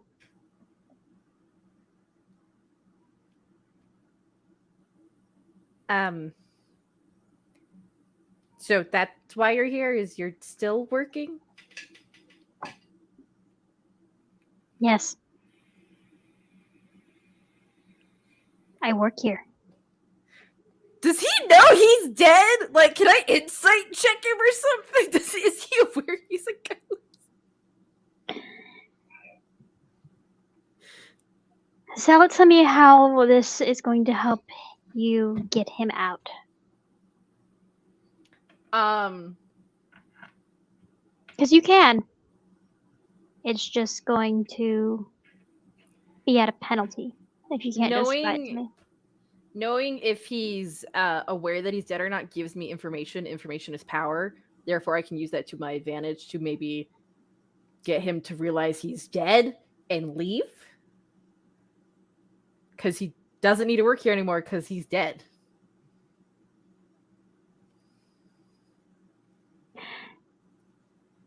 Okay, go ahead and give me your resolve plus insight. Okay. This was not what I expected to happen this session, but I'm intrigued. 3 successes. As you continue talking to this man, he it seems like he understands that he is dead.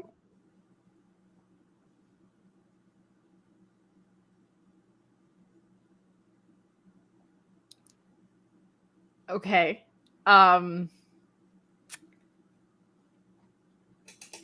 Do you have unfinished business here or something?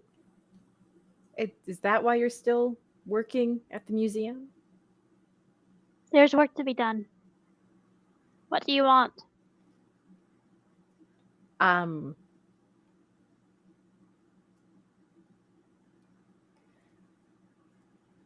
You don't have to do the work anymore. There's living people who can do it. Kind of looks at you up and down.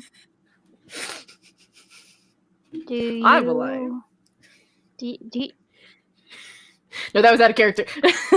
yeah, he kind of. It's. I think he looks you up and down. And he kind of scoffs. And then he goes back to what he's doing and continues muttering to himself as he is writing down in his notes. Maddie, are you good? Did you find the ghost? Ghost thinks he still needs to work here. Is it bad that he still wants to work here? I mean, I don't know a lot about ghosts, but I assume it means he has unfinished business, and it sounds like that means cataloging the entire museum. And she just starts fidgeting heavily, like you've seen her do before when she gets really anxious. Okay. So, Jerry would kind of step forward. Maddie, can I show you something? Sure. And she Okay. glances back at the ghost before following Jerry. He'll kind of look back to the rest of the coterie and kind of like make a gesture with his head to like, I'll come with him. Because this is obviously stressing Maddie out. yeah, she'll follow Louise. Okay. He will start to lead the four of you out of the room. Do all of you follow? Yeah. Yep. Yes. Yep. Okay. Maddie, give me a composure plus resolve. Okay. Let's go. Let's see how I do.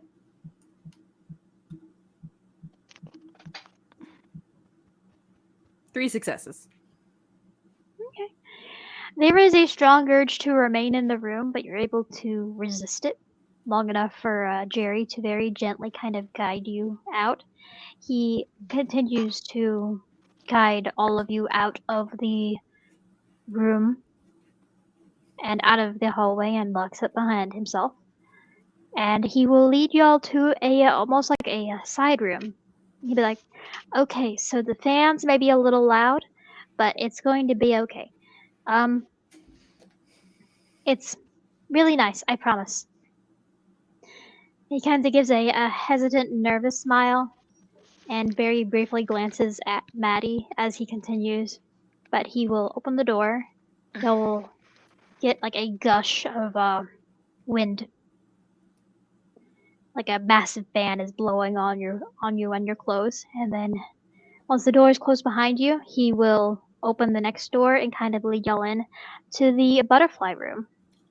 There are various flowers that are blooming. There are hundreds of butterflies within the room that are kind of just fluttering around from the flowers, and there are plaques for the flowers and various things and for the butterflies.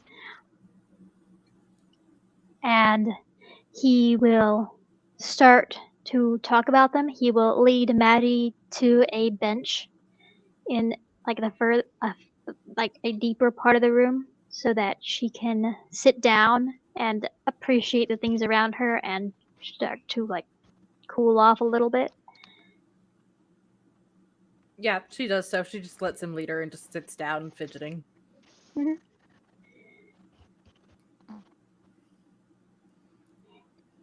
And the room is remarkably humid and very warm. It is very temperature controlled for the insects and the flowers.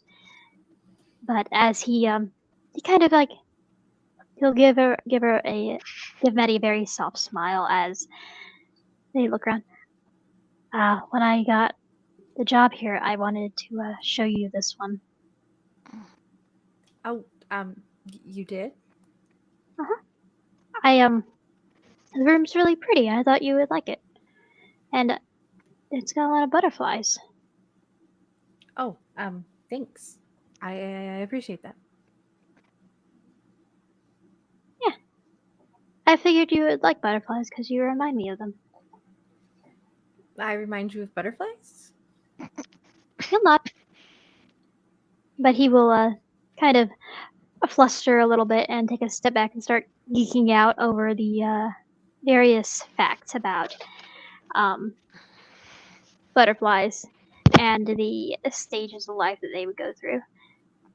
So, and I will allow y'all to have a little bit of talking time. If Jerry was flirting, it went right over Maddie's head. I know.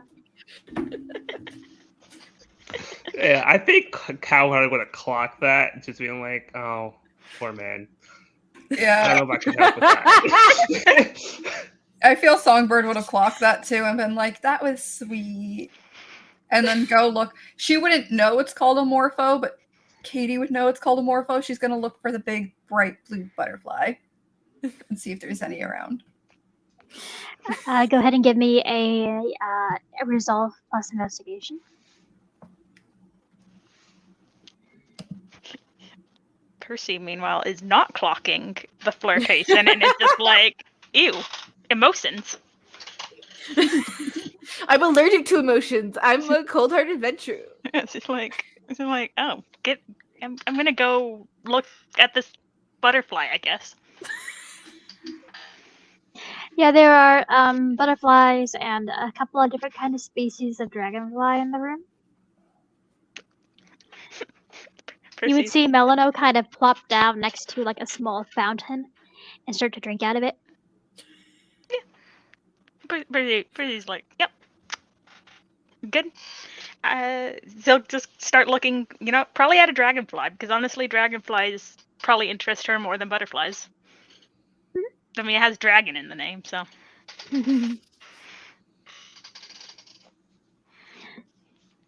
How close do you get? Me? You know what? Percy. It's Percy, so pretty close, you know what? Give me a charisma plus animal ken, please. Oh boy.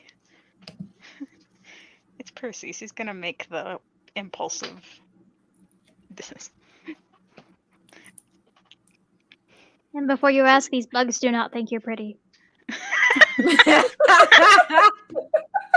we learned that from the plants. Yeah, none of us get our pretty Oh. for privilege here. Composer plus animal ken? Charisma. Charisma. Okay. Oh, that's actually better.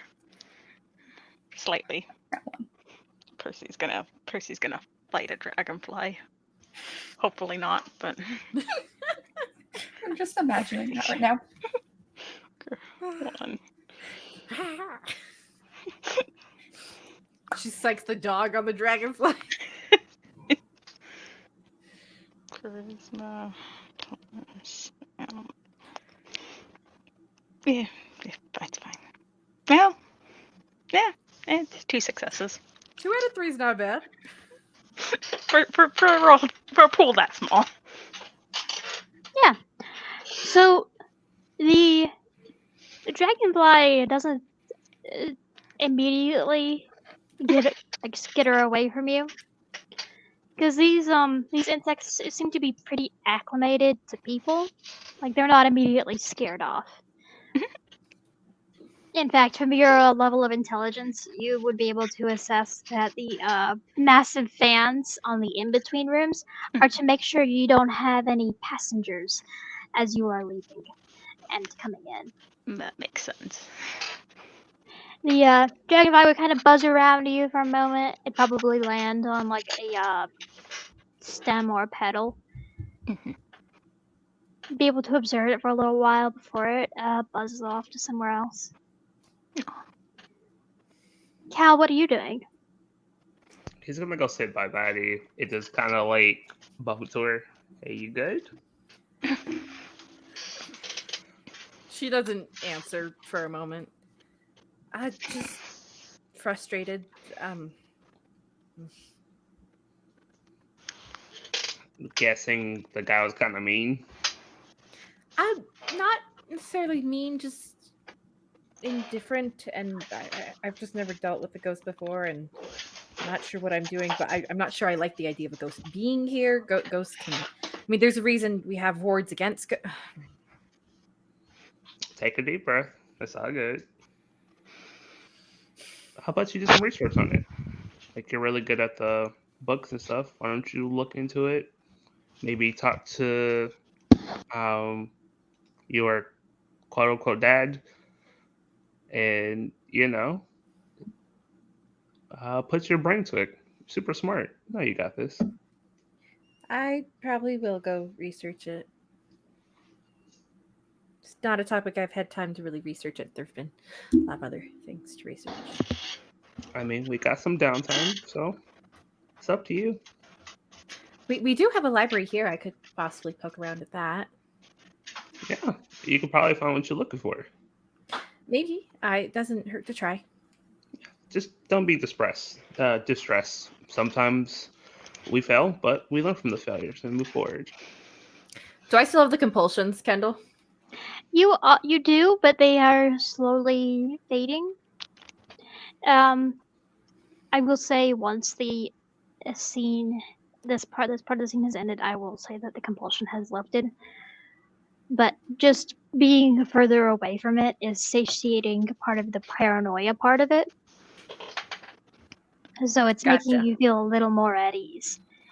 It's almost like Jerry has a little bit of experience with navigating kindred and their nature. No way. We totally haven't seen that before. Felt like he changed his residence for my post-embrace feeding or anything. Louisa, what are you doing? Well, I got a 1 looking for the butterfly.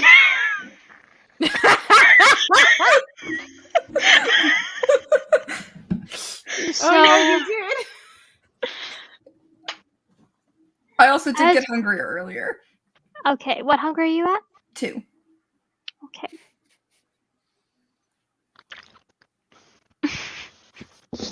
As you are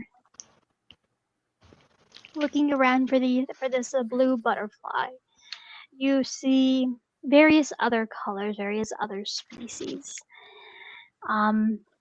But you do not immediately see a blue butterfly. Percy, give me an intelligence Yes. plus investigation, please. Oh. I swear, Oh, this Belado is- gets distracted again. Okay, the pool I'm actually good at. We'll see what the dice say. Yeah. I mean, it's more dice, more room for some messies. You're so Hey. lucky my desk is wooden. Why'd you put that in the universe thing? I am also knocking on my desk. Don't worry. There we go.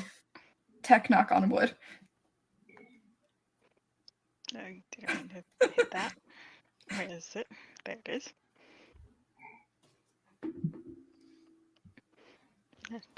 Plus.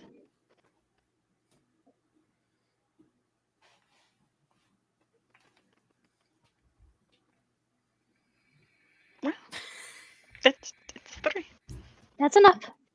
Okay. Percy, you would see a very large blue butterfly that has landed on the back of Louisa's head. Hmm.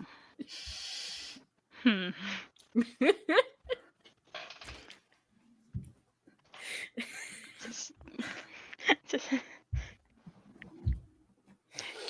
yeah, you know what? Just does it kind of like barely steps closer and like waves her hand vaguely in that direction, trying to sue it. Okay. Louisa, you would see that blue butterfly that you've been looking for. It is flying. It is very close. It is fluttering, and it lands on a nearby plant. And you would see Percy kind of near you with like her hand raised, just like she's shooing off a bug. Oh, that's where it was. And she'll go over and look at it closer. Good deed of the day.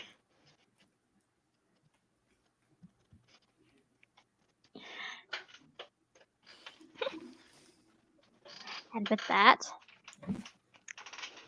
we are going to go to a break. Excellent.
Hey, welcome back.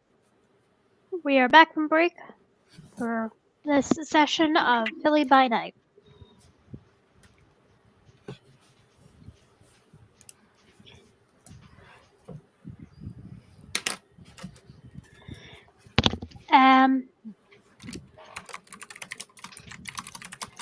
As you are coming out of the butterfly room,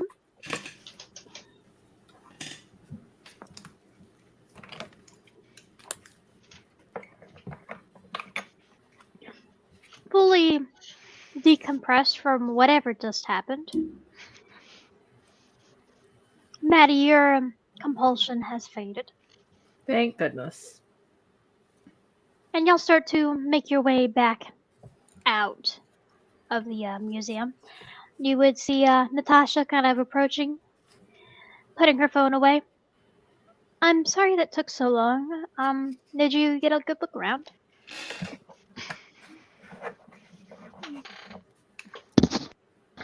Yep, gotta go look around the area. We have a guest, I think.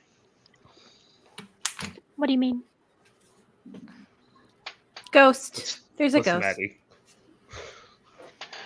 Oh, Doesn't okay. seem to be harmful for now. Just some museum worker who never stopped working. I see, I see. That will still need to be something we keep an eye on. They can easily become violent. How do we deal with violent ones? Well, hopefully the wards will help with that once Mr. Islington's done with them. Yes, the wards will help with the haven part, the downstairs part where y'all are residing. They are not going to be all over the museum. No, of course not. That would take way too long. No, perhaps we could see if any local Hekata can be of assistance, but that will be something we can keep in mind later. I just got off the phone with the sheriff. She has a smash room that has a decent area where you can spar and show off various forms of physical prowess. Sounds good to me. Okay.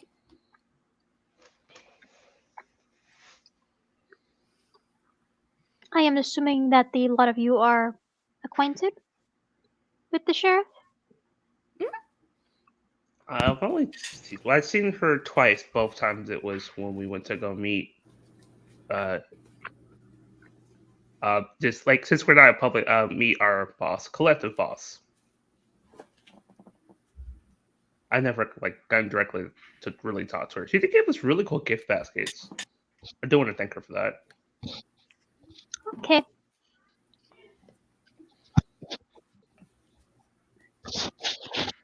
And she'll nod. Well, and she'll look over at Jerry. Thank you for showing them around. And he will give a polite nod. You're welcome, ma'am. And he'll look over to you, Maddie. I'll see you when you come back, or when you come back to the chantry. See ya. Thanks again. He'll give a sheepish smile and get duck back into the museum.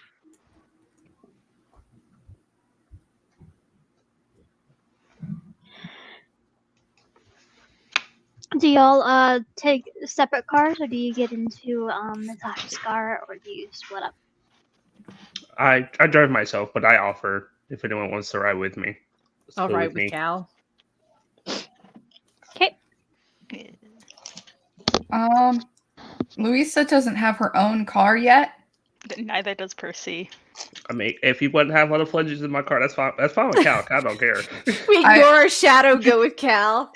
Yeah. Yeah. I think Louisa will go with Natasha just because in her head she's like separate cars. Like she's kind of like in that mentality right now. Like I know I'm not on a job, but separate cars is still better. Then all of us in one.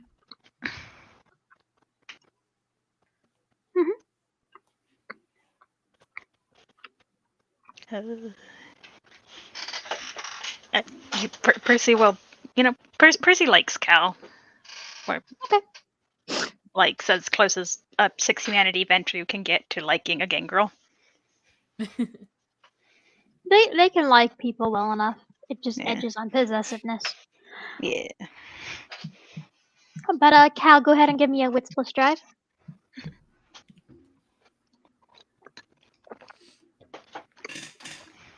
Can I take half? How much is your half? 3. Yeah. I'm not gonna risk it. I'm just gonna take half. Solid. We don't need another gangrel driving incident. As they both of you manage to arrive here safely. As you arrive to the smash room, Natasha kind of parks, gets out of the car, and waits for the rest of the fledglings to get there in order to walk all of you in. And as y'all are walking in, would our sheriff like to describe what her business looks like to the fledglings as they are walking in? As soon as my, thing decides to work. Yep, maybe.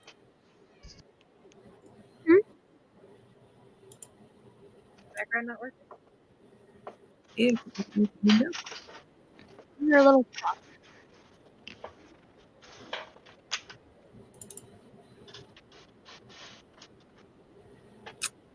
Oh well.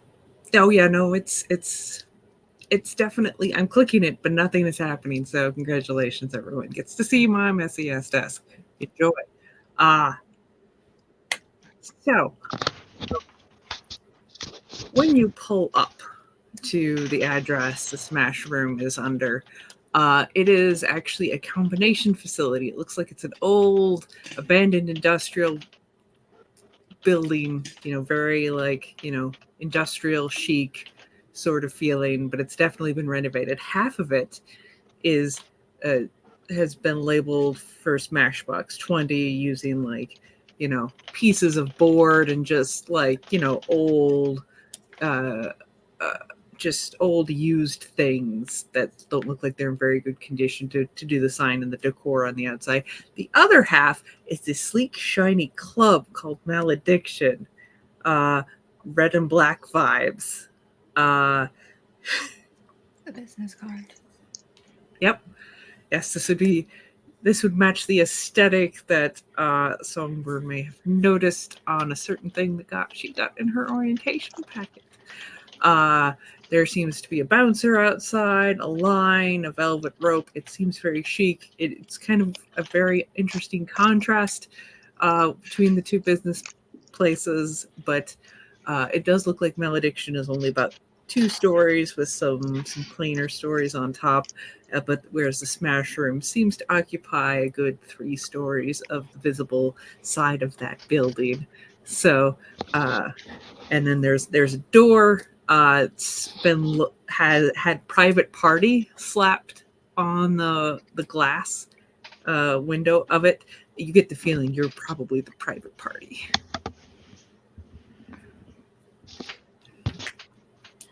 I will let you enter as you wish.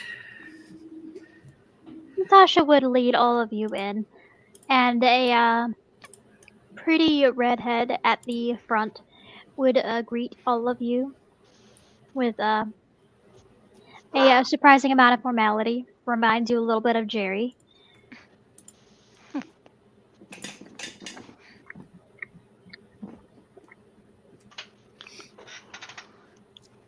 In this area for sparring, would it be downstairs or further in? It is downstairs. Okay. So they would be led to a stairwell That is very probably an industrial stairwell that has moderately well lit, more or Yeah. less. Yeah, basically there's a uh, they walk in. It's this normal kind of like waiting room area. There's obviously a counter, blah blah blah. Pretty gal, perfunctorily, pretty much. It's like, oh yeah, you guys, because she basically looks at Natasha, picking her more than the rest of you, and basically will lead you down some very stone stairs, very concrete, not stone, concrete, uh, concrete stairs. Um, and what you will see as soon as you get down the stairs is basically all right, it is an assault on the what can only be described as an assault on the senses. It is a full basement, but it's a fairly deep or tall basement depending on how you want to go, because it's about 10 foot from basement to concrete ceiling. Everything looks super reinforced. There's pillars here, there, and everywhere. But possibly the most egregious offense to their senses is the fact that the entire floor has been epoxied, but underneath is this very glittery type. Like, so you're walking and you're like all of a sudden really worried, like, wait a minute, have I just stepped into glitter? No, you haven't. But that's what it looks like. And there are some drains on the floor in strategic places. It does look like everything has kind of been pulled back to the side walls. There's like shelves and stuff full of pottery and in old plates and other containers. There's a big sign on the wall that says every 3 out of 4 objects is filled with glitter. Smash at your own risk. This establishment is not responsible for any clothes, lives, or nights that have maybe ruined by excessive amounts of glitter and wherever you happen to track them. The whole basement is not completely open. There is a little area at the way back that says showers on it, in case you need to rinse yourself off. And then there's also a private, like a private manager's office type door on one end, and then like another one that says storeroom on the other. But otherwise, the room is big and it's open. Standing approximately in the center of the room with a wooden baseball bat kind of slung on her shoulder, and just just kind of standing there with a wide grin is Benny, which for those of you who have not seen her in character yet, and for our lovely audience, since I have you now and I'm not letting you go, Benny is 5'10", probably about 5'11", 6 foot with the shit kicker boots that she's wearing. Medium build, short black hair, blue eyes, medium frame, very deceptively strong would probably be the best word for it. But she's currently dressed in mostly black leather and black other outfits or other clothes, and is just kind of just standing there smiling. Ciao, Sarifsa. And she'll bow her head. Not sure what language that is, but good to see you, kid. Sorry, Italian. Hi, Chef. Is the direct translation. Acceptable. Yeah, Countess does a really crappy salute. Hello. I don't know how to do this. You're amazingness? I don't know. I'm sorry. Hi, Benny. Hi, Madeline. Hey. Did Percy bring in Melano? Probably, yeah. Betty's eyes go wide and goes, oh, puppy. Amazing. Oh, quick question, Kendall. Could I have brought Acorn? Yeah. Okay, I would like look to Acorn and be like, you know all those treats you got last week? No. Okay, you don't remember much. Anyways, he points to Minnie that she's the one that gave you all those treats. You should go thank her. And don't throw it. Give it to her. She didn't give me all the treats. The lady with the arms did, but I can get more treats from her. And he probably skids down your body and like races over to Benny. She will reach in one of her coat pockets, which will actually kind of loosens the jacket a little bit. You'll be able to see that in each side of the jacket, it seems to be one long white object, which looks like a drumstick. But those of you who are in the know are like, those gotta be steaks. I'll let you decide since you know some of your characters like Percy might go, oh wait, this is backup is here in case things get really really mucked up, as they say. So Benny will go, well, I will assure you both now, all of the glitter in this room and the facility in general, which is mostly this room, this is my own private little slice of glittery heaven, you could say. All this glitter is biodegradable, so should not cause them too many issues. Maddie slowly starts taking her cardigan off because she doesn't want glitter on it. Anything? Natasha's following a similar suit of taking off her cardigan. Songbird is going to open her purse to let them put the cardigans and anything they don't want glittered in there. Just be careful of the gun.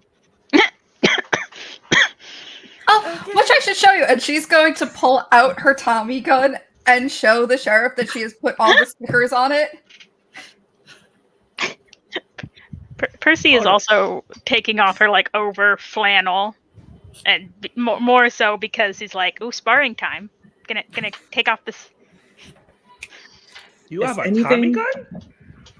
I thought you all saw it when we made our coterie oath. I have another one, and she's gonna reach into her shirt and pull out the revolver. I saw that one. I wasn't paying attention to the massive crap ton piece of metal that.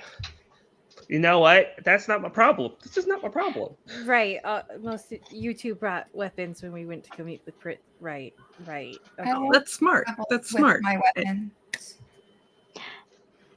Songbird, you may want to keep that out of your shirt during sparring. Oh, I wasn't gonna spar with it. This one's for emergencies. Understandable. Smart. Very smart. Anything you do not want glittered or possibly broken, we can put in my office. These walls have been particularly reinforced to account for our condition. Let's put it that way. Or as much as one can humanly and realistically do without having to involve weird shit. You know? Cal's going to take off his jacket, and he's going to take off his shirt, and he has on like a white beater under it, and that man is beyond ripped. And he's just like puts the stuff over his shoulder, and he'd be like, "Sure, I don't mind putting this up. Rather not get it. I like this jacket." Yeah, Maddie starts taking off all her rings and her jewelry. She doesn't want that getting broken, especially like the ancient Greek stuff. Nope. The Songbird's not taking anything off. She's just like, if anyone wants to put it in the bag. Sharita, none of these in the smashing room, correct? You want these locked in your office? I don't know your property's rules or what you rule for your property. Well, I was told sparring, not shooting range, so I would prefer that anything that could explode not be here. The only things that should be exploding is if you go too hard and you knock into the walls, at which point you will break something, you will get glittered, and it is not my fault. Understood, and she'll empty the bullets, put the gun and the bullets in separately in her bags. Yes. Go put her bag in the office. Should I take my glasses off? You Do might. you have a second pair? No. Yes. Yes. Unless they have been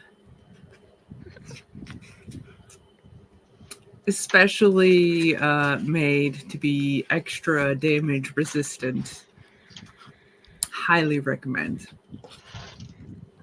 As I keep telling people, you can't Brewha proof anything. Brewha resistant, however. And that kind of goes along with their gangrel friends.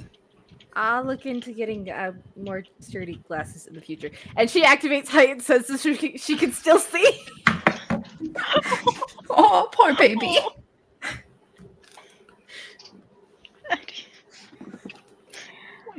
But All right.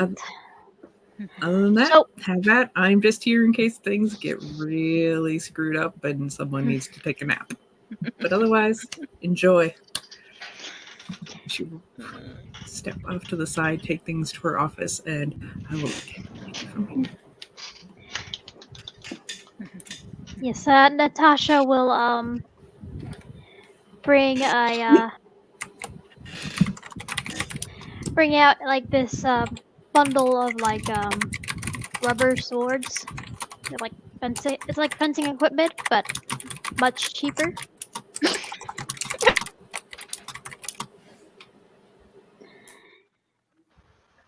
And I would like y'all to give me the total of your composure plus awareness. Don't roll it. I just need the total. Do I add heightened senses or not? Yes. Okay. 7. Compose it. 3. Compose it plus what? Awareness. Oh, compose it plus awareness. I do not need you to roll it. I just need total. 4. 5.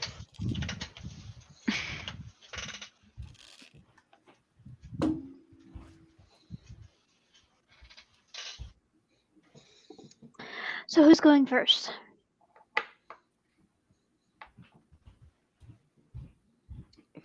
Cal, what's the Percy? You ready?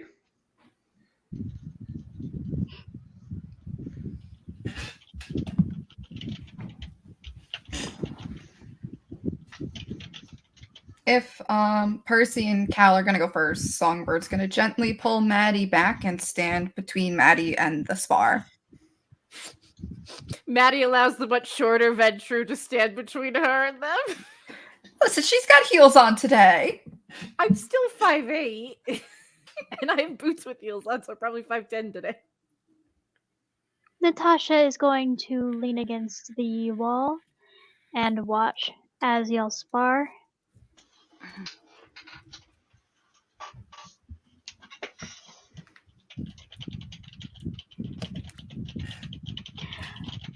Percy, you have been getting engaged with by Calvin. Are y'all going to be... How are y'all going to go about this spar? I mean, Percy, if she's allowed, will draw her own little fencing foil and get into position. Yeah, Kyle's gonna ask, you want me to do my fist or sword? I could do both. I'm better in my fist. Percy will shrug. Either way. Well, since she's pulling out a foil, you would be expected to spar with some kind of sword.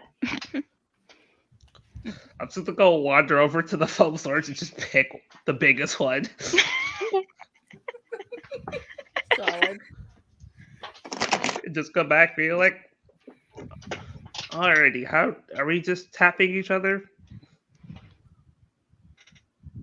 I mean, generally that's the idea. Cool. I just want to make sure what the rules are. Natasha would lean in. The rules are you do not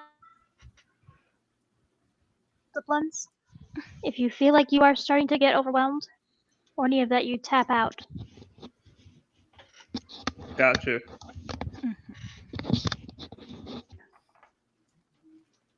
And she's gonna be watching very closely.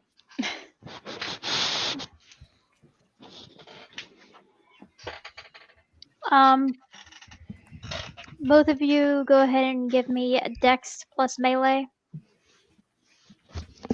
If I two-hand, could I use strength instead? Melee, dex plus melee, dex plus melee. How well does he know how to use a sword? Pretty well. He has 2 dots. They melee. Okay, then yeah, he can two-hand it.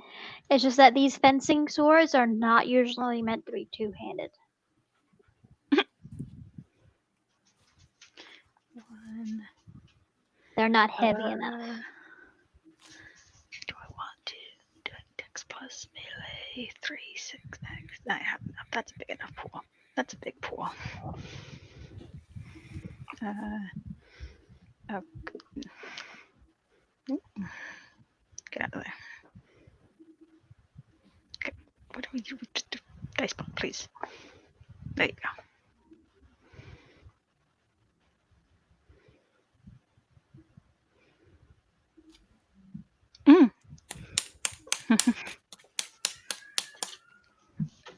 Go Ventru. All right.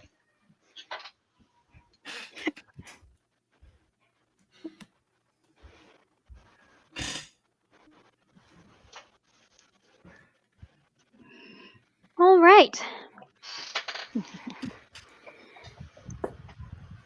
As y'all are sparring, it'll become overwhelmingly obvious that Percy is extremely well trained in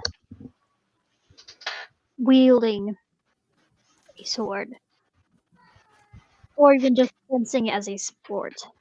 And it's to the point that it becomes very obvious that Calvin is not wielding this correctly.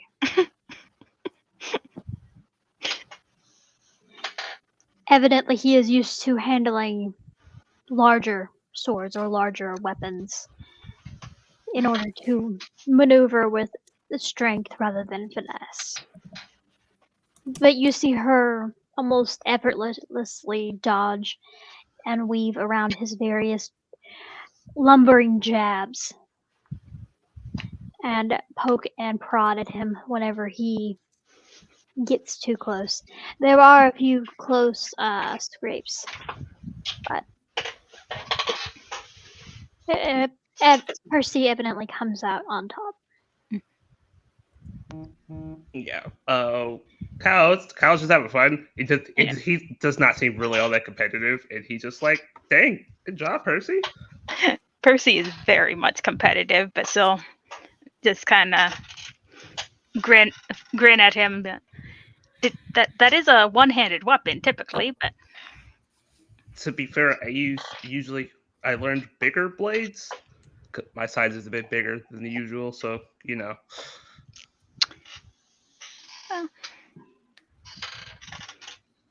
it is fun still, all the same. Yeah. I usually use my fists, so this is like my secondary type of fighting.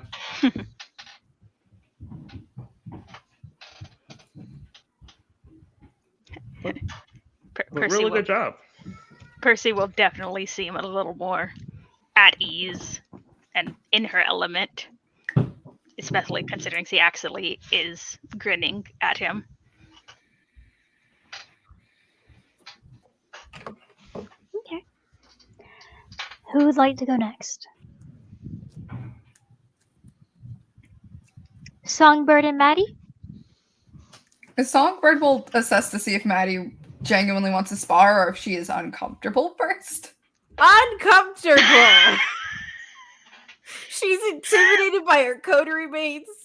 She doesn't fight. What is going on? Yeah, no. Do you want to sit this one out, Maddie? Or do you want to learn how to fight instead? Like, I'm learning might be better. I think I can dodge. I haven't really been in combat situations before. But dodging can only get you so far. And she'll grab Maddie's wrist and drag her out here. Oh, And okay. she'll show her how to hold her hands up and how to hold a punch properly so she doesn't break any fingers. I'm No, not don't tuck your strong. thumb in. You don't have to be strong. I can take it. No. I mean, this.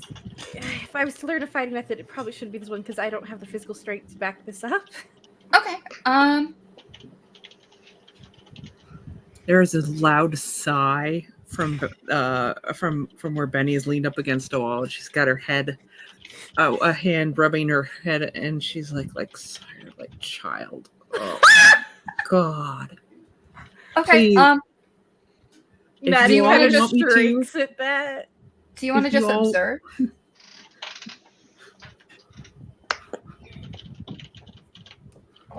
Oh no, That's all. learning's good for you. Learning is very good for you. Please do not take after your sire in this regards. And if you want next time, come back. I will set up an obstacle course so y'all can work on your skills. Okay. How about this? And Songbird's gonna set her up in a position where she could easily maneuver out. So I'm gonna go in like this, and you're going to break it. My hold. Okay. Okay. Uh-huh. Okay. So are you looking to break out of a hold? Do you have her in a grapple? I don't have her in the grapple yet. I'm gonna wait till she says she's ready, Okay. and then I'm gonna go in for it.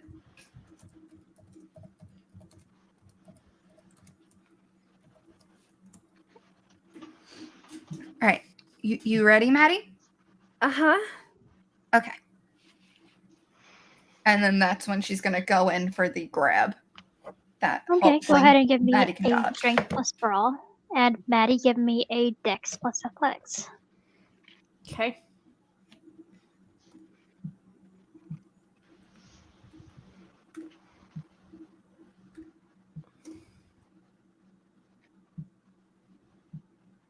Two successes.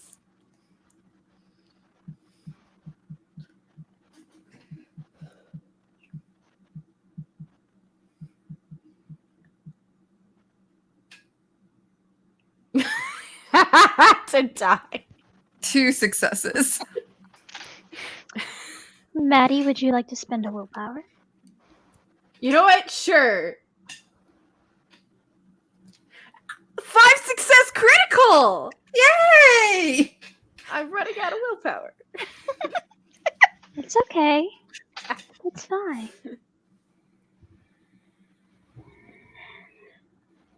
As you, Songbird, as you go in for this grapple, you're aware of your own strength and your own ability to fight. It's okay. You've had a decent amount of training with Gavin on how to get in and out of a fight, but you would see Maddie with all the grace and maneuverability of a gymnast kind of dodge and weave out of your hold. Oh, that was awesome! Good job. And she'll go to offer a high five. Thanks. Better than my first try. I told you I can dodge. I don't know how to fight. Again, I think you're secretly Indiana Jones. But we'll discuss that later. Does call you Laura Croft make you feel better? Neither of those are accurate depictions of what it is like to be an archaeologist. And then We while know. Maddie is off her guard, I'm gonna go in for another grapple to test her. Give me another strength plus brawl. Maddie, give me another dex plus athletics. Songbird, you may blood surge if you'd like. Maddie, you may not. I don't know if I want to risk that right now. What hunger are you at? 2, and you know what? Screw it. We'll blood surge. You're probably gonna beat me. I only got 1 success.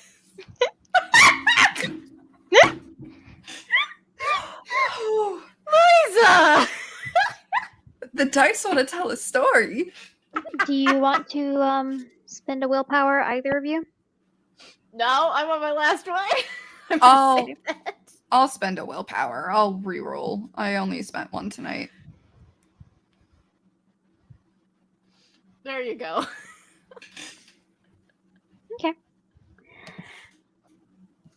Songbird, you, as Maddie is kind of getting a little frustrated with these constant comparisons to fictional quote-unquote archaeologists who are basically glorified grave robbers as far as she's concerned. You managed to pull her to get her into a grapple.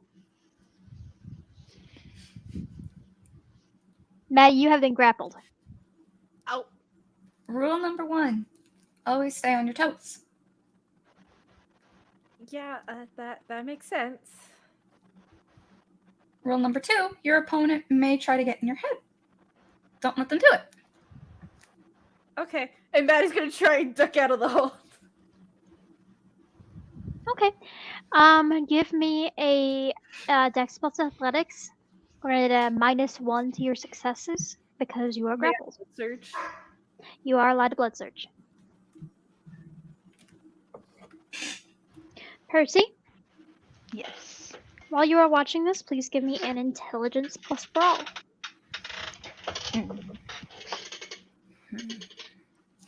You Calvin, said are you -1 also watching? And just Mm-hmm. Ooh. you may also Yeah, give me he an is. I don't Intelligence have plus Brawl. anything. You got 3? Did you say I lose 1 success because I'm grappled? Oh yeah, so you got 2. It's 2. You struggle, and you kind of try and twist to get out, but you are unable to get out of her grapple. Percy, you are allowed to blood search. Okay. 4, 6.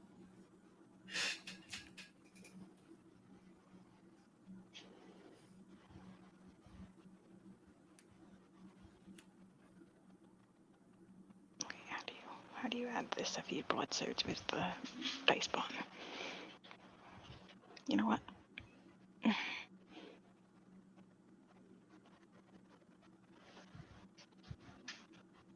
think there we go. I think that's how you do it. Very nice, very nice.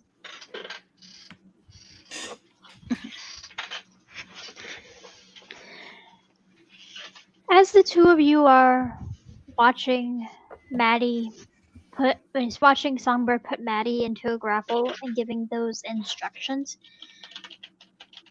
you are able to see that that Songbird has some actual technique to the way that she is doing this.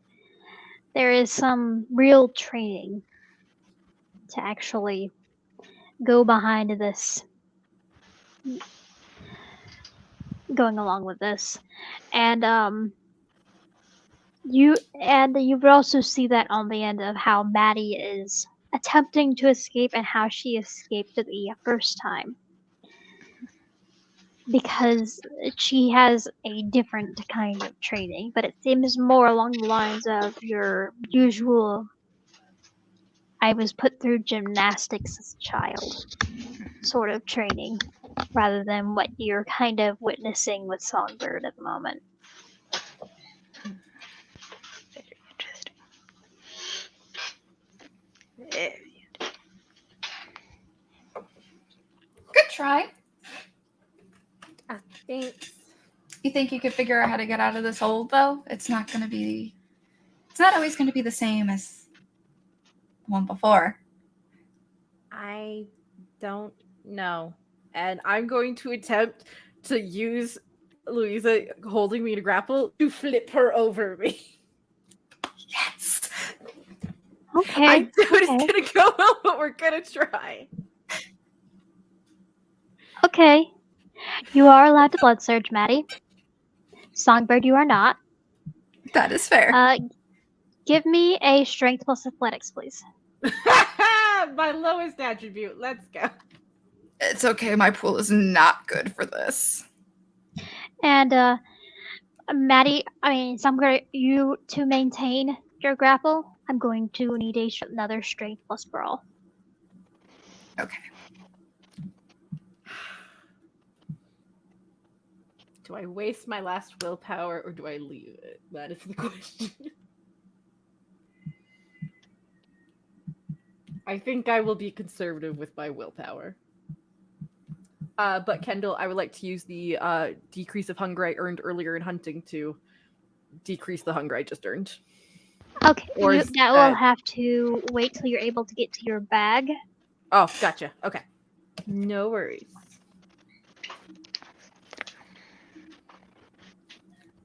Okay, and you are at hunger too, Maddie. Yes. Y'all watch as Maddie kind of braces her feet on the ground and twists. She kind of uses her core strength in order to knock Songbird off balance and flip her onto the ground. And Maddie's just kind of like in a back bend before flipping over back onto her feet, looking down at Louisa. She's not trying to keep her grappled. She just threw her off her and is now towering over her at 5'8". Oh, she's beaming. Songbird is beaming like a Yeah, proud Kyle's older clapping. sister right now. Yeah, Kyle's clapping. Like that was really cool, Maddie. Songbird, you're taking 1 superficial damage. Okay.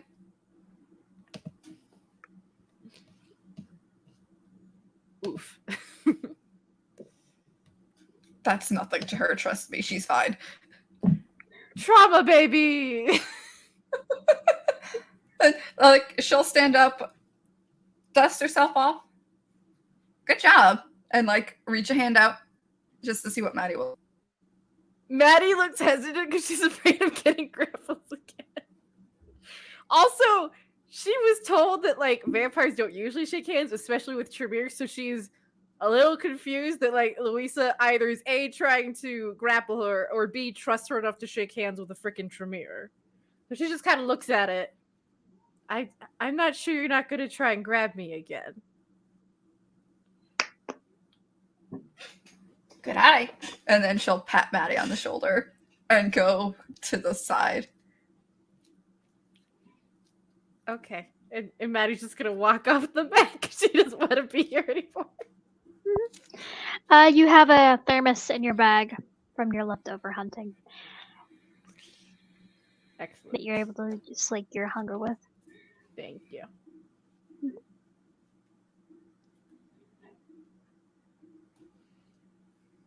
You would see Percy politely clapping at you, Maddie, because she is impressed by the move. The entire time, Natasha has just been watching and analyzing how y'all are physically capable.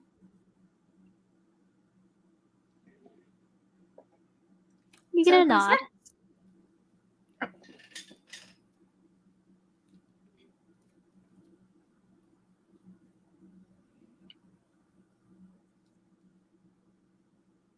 Who wants to go next? Hey, Nightingale, you want to go around? I mean, sure. I think I will go to the middle. Do you want to do grappling, or do you want to do some light jabs and stuff? What you feeling?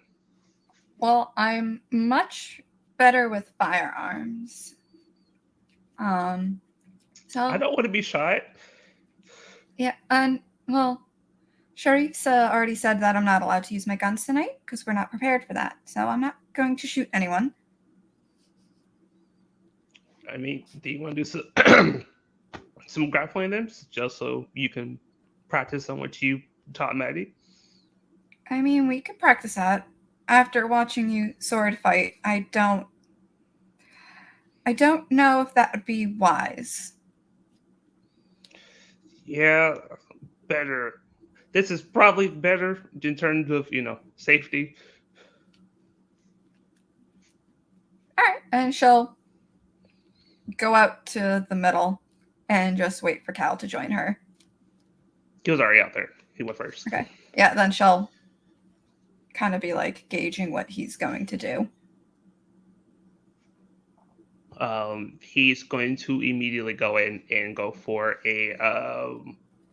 It's going to basically be a headlock with the arm sticking out. So hand over the shoulder, hand under Yep. the left arm, and it's going to grapple her. Okay, so you're doing a strength plus brawl. Songbird, are you dodging? Would I be able to see what type of attack he's going for? Give me an intelligence plus brawl.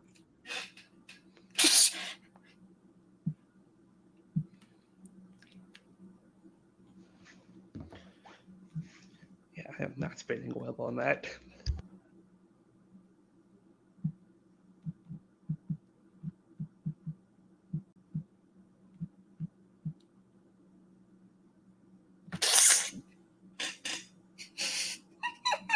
That's not fixable. Oh no. That's a bestial for the audience.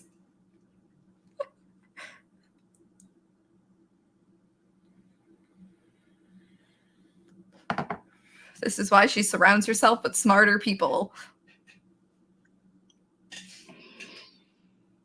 Okay.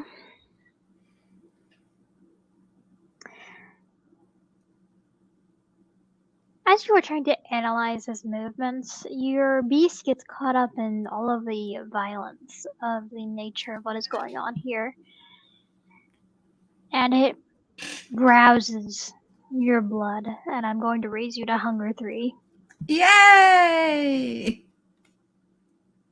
And I'm also not going to, if you would like to dodge, you are welcome to, but you are not allowed to blood surge, and you are going to be at a -1 penalty because Okay. you were distracted. 2 successes. So are you dodging? Yeah, she's going to dodge. Okay. Yeah, you don't know what he's doing. And that is Dex Dex and plus Athletics. Yes. Here we go, guys.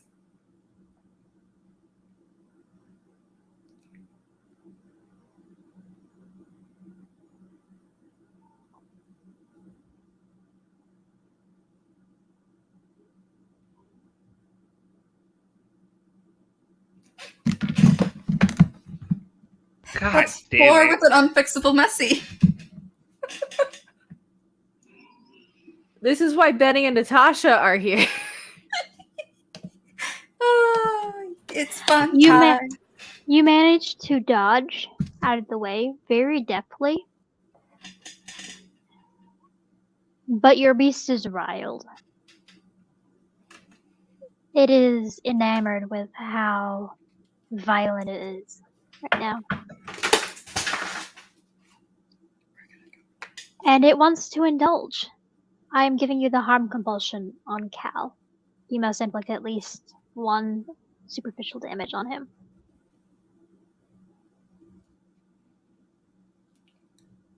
Okay.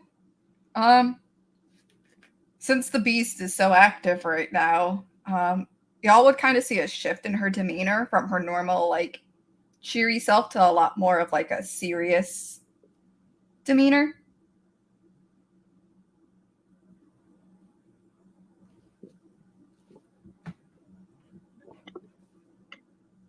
Mhm. And So what do you want to do about it? Cal went in to grab. She, I would imagine, stepped to the side. Mhm. She's going to sweep at the leg. Okay, give me a Dex plus Brawl. Cal, are you going to try and parry or dodge? Can I go for grabbing the leg? I will be giving a minus to your successes because she is ducking down and she is small and it is very difficult for you to grab her at your height. Then I'll just dodge. Okay, go ahead and give me a Dex plus Athletics.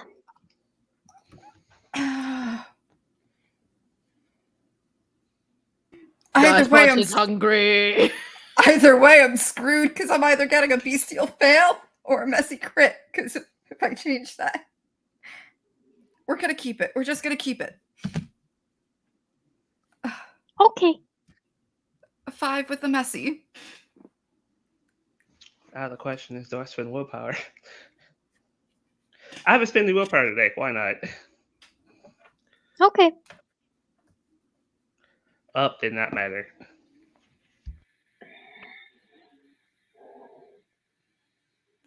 With your 5 successes with a messy crit, you are able to duck down and sweep out his legs before he's able to dodge, and he goes tumbling down, smacking against the floor. Cal, you'll be taking 1 superficial damage. Songbird, you have satisfied your harm compulsion, but the exertion of all this activity. I'm raising your hunger again. You are now at hunger 4. Yay! Hunger 4.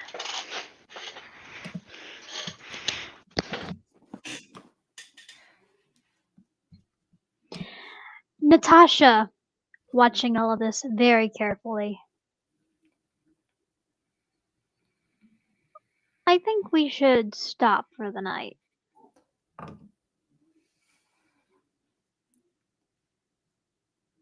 Yeah.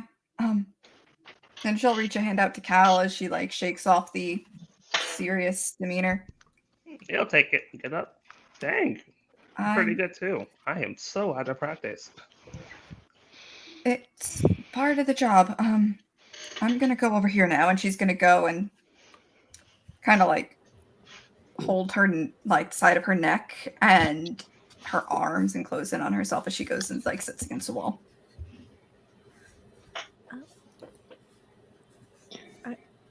Are you okay, Louisa? Maddie looks very concerned. Just a little hungry right now is all. I'll be fine once I eat. Oh, okay. Well, Maddie, if y'all, as a brief aside, Benny speaks up and says, if y'all need a shooting range, Natasha can get a hold of Miss Marana. She's got one that you could use if you wish to work on those skills in the future.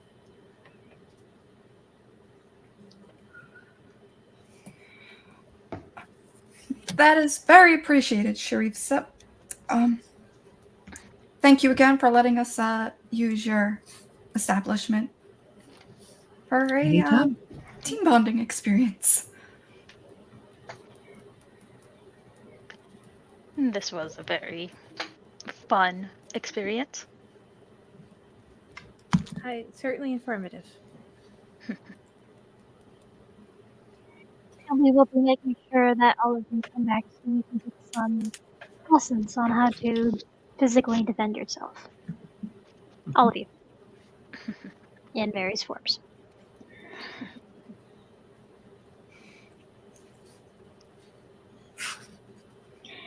Thank you, Sheriff. Of course. It was my pleasure. And she kind of chucks something up towards the ceiling where, a couple of things, actually, because I'm not going to take it for granted that you all managed to stand in fireball formation. And it hits something, there's a crack, and wherever you happen to be in the room, glitter rains on you. Though mysteriously not over Natasha. But the rest of you get thoroughly dunked in glitter that just falls from the ceiling all over you. I'm blinded. Excellent. It's so sparkly. Had to give you a souvenir. Always appreciated, Sheriff.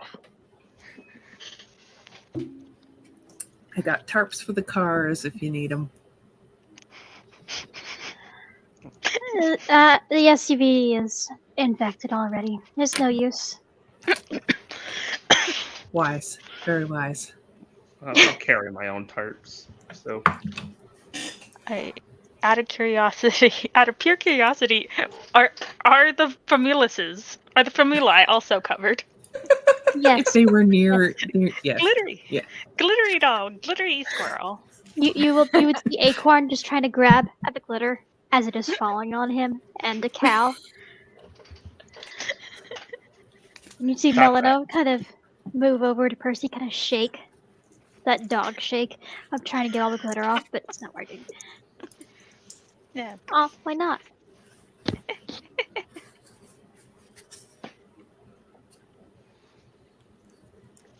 Thanks again, Benny. Anytime. Make sure you give your sire a hug for me. Preferably while you're still covered in that. Okay. Trust me, he won't mind. I figured. Hopefully, I can meet up with you again soon. He said he wants you to help me with my combat training since it is so lacking. Oh, yeah. You can totally do that. Absolutely.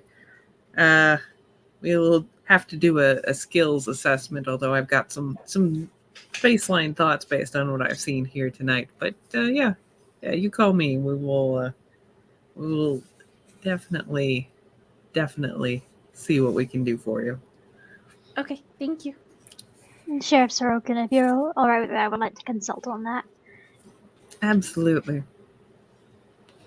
We can put our heads together before we bring the young one in. Yes. And she will. Kind of proper Laura Croft.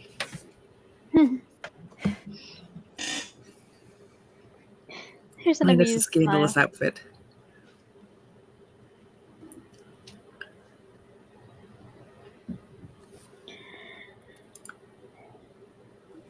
A little swat to Benny's shoulder.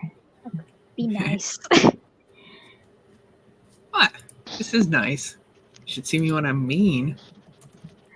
Oh, I'd never want to see you mean, Sheriff. No one does. No one does. Well, thank you for your time. Anytime. And she will start to lead the fledglings out of Smash Room.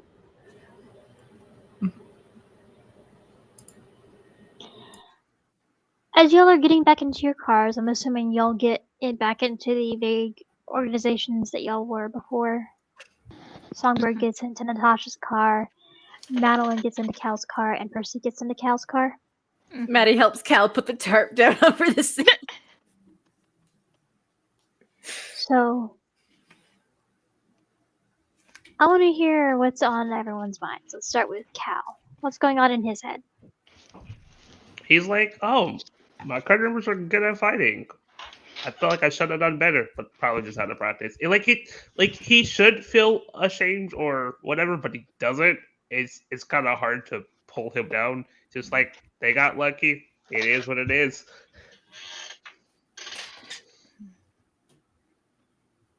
Okay. Percy. Percy is like making mental notes on the capabilities of her fellow fledglings. You know, definitely leaning towards trusting Cal the most, and then just thinking, yeah, the other two might need a little bit of work. I can rely on Louisa in a pinch, but Maddie definitely needs some work. Maddie, how are you feeling after everything today? She's a bit frustrated that she acted out of character and lost a bit of control over herself and freaked out so much over a ghost. That's not normally like her, trying to be domineering and absolutely paranoid. I mean, she's anxious but not paranoid. She was a little confused about that. She was not eager to participate in the sparring, but at least she got to show off that she does have some athletic ability. But she is concerned at how much she definitely needs to work to catch up with her coder mates to be anywhere reliable in combat besides running away. Okay. And Songbird, where's your head at? She's excited that her coterie mates can at least defend themselves, but she's also very disappointed in herself for hurting Cal, for wanting to hurt Cal, and is like, he was not a target. Why did I go after him like a target? Why would I do this? And then is also really focusing on that hunger, and I need to find someone. I need to call someone.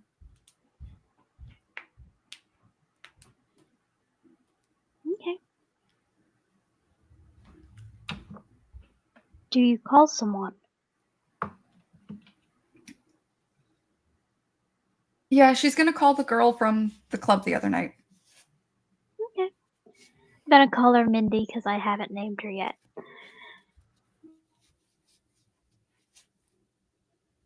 So do you just set up a little place for you to meet up? Yeah, she would ask Tom, Tasha, I'm really hungry right now and I need you to drop me off at a place. Do you need help? No, I started gaining a herd. No, that's not what I mean. You look very hungry, Louisa.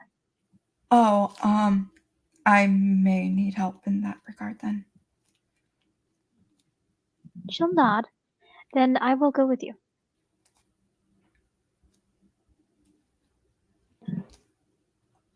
All right. It'd probably be easier from behind in case I, well, you just saw. I understand.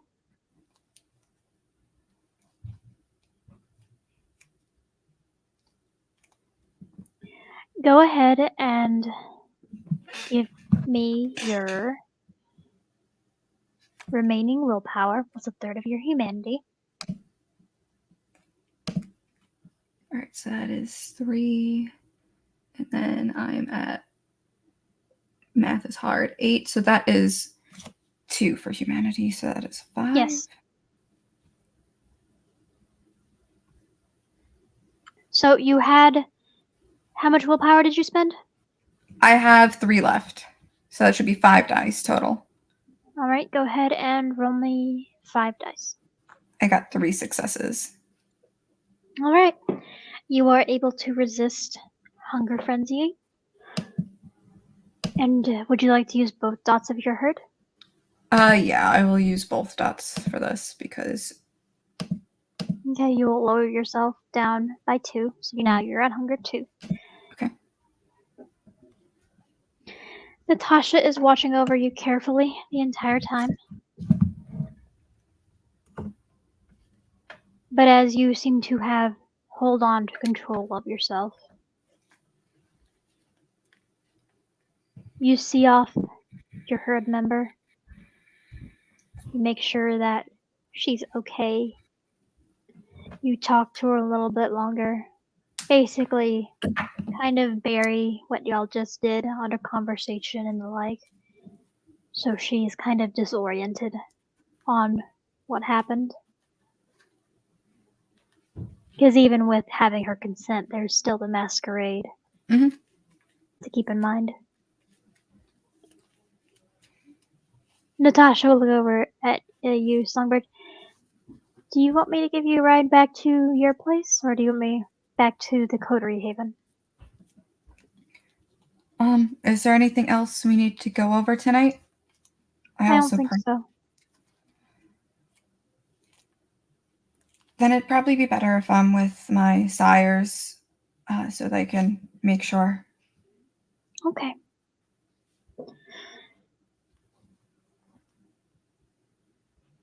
And with that, Natasha will drive Songbird maybe a block or so from the docks, right near where the address would be, the official GPS address would be, but not right near where she lives. Stay safe, okay? Of course. Okay. And she will drive off. And a couple of minutes after she drives off, give me a wits and awareness, Songbird. Oh, here we go.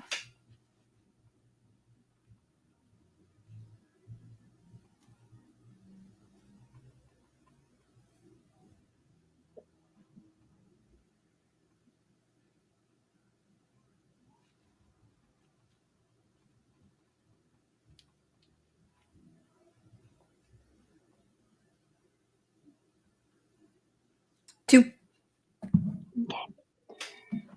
As you are turning around to start going, you kind of hear someone clear their throat.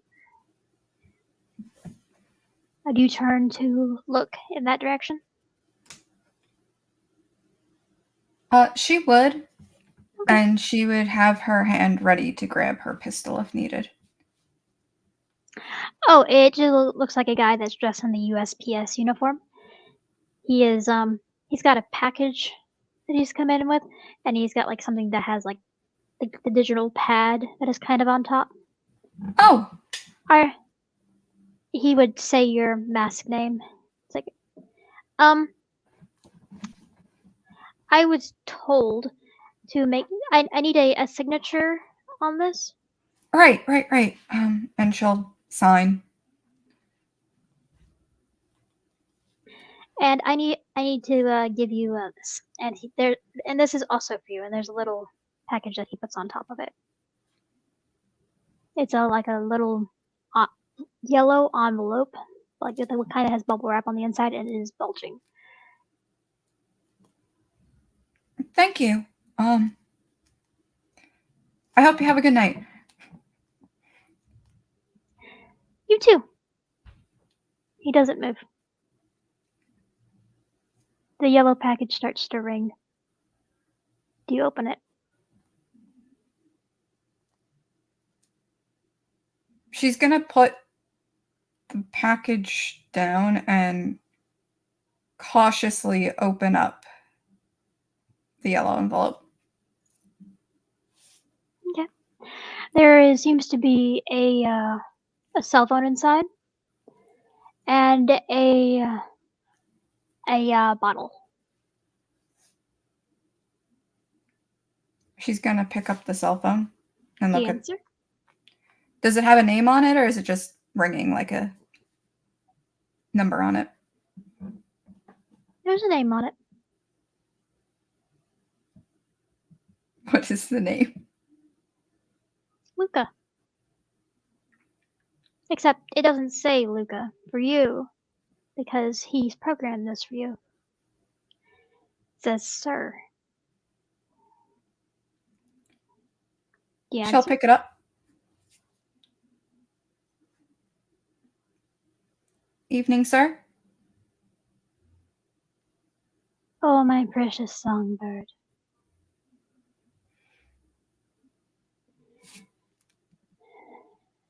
Give me an intelligence plus composure, please. Oh, God.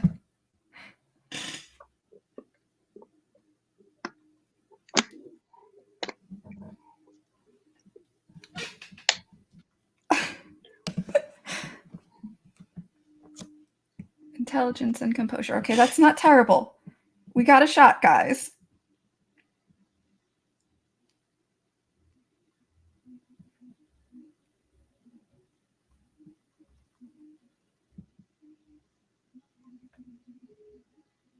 Okay, 4 successes.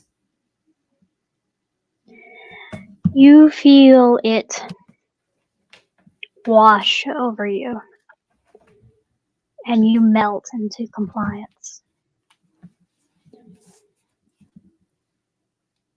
Oh, my sweet, sweet girl. I have some work for you, my dear songbird. But first, I need you to, the vial. I need you to drink that up, please, my sweet girl. Of course, sir. And she'll pop open the vial and shotgun it. Okay. Your hunger will drop to 1. you'll instantly recognize the taste. Your beast purrs in the strengthening of your bond. Oh, we have much work to do.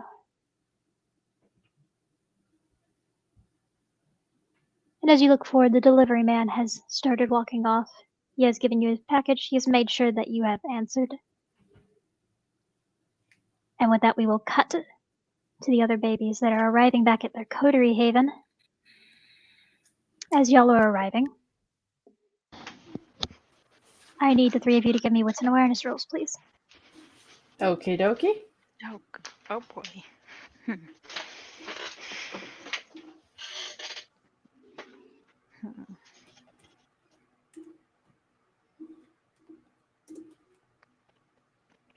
Come on, Maddie.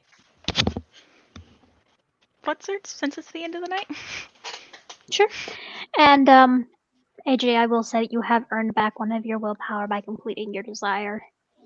Yay, I'm gonna use it. Because I am Okay. upset with that. That barely did anything. Okay.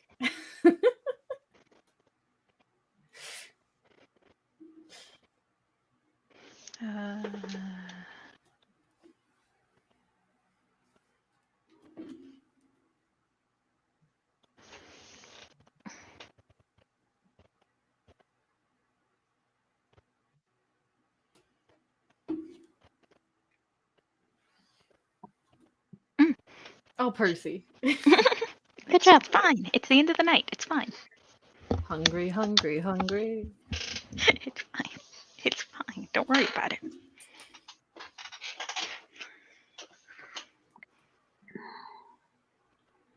As y'all are pulling up to the museum, you would see that there are cop cars pulled up at the front. There are lights going. All of the lights on the inside of the museum are on. There are quite a few staff and security that are talking to the various police officers, and you're able. And which one of you? What did y'all do again?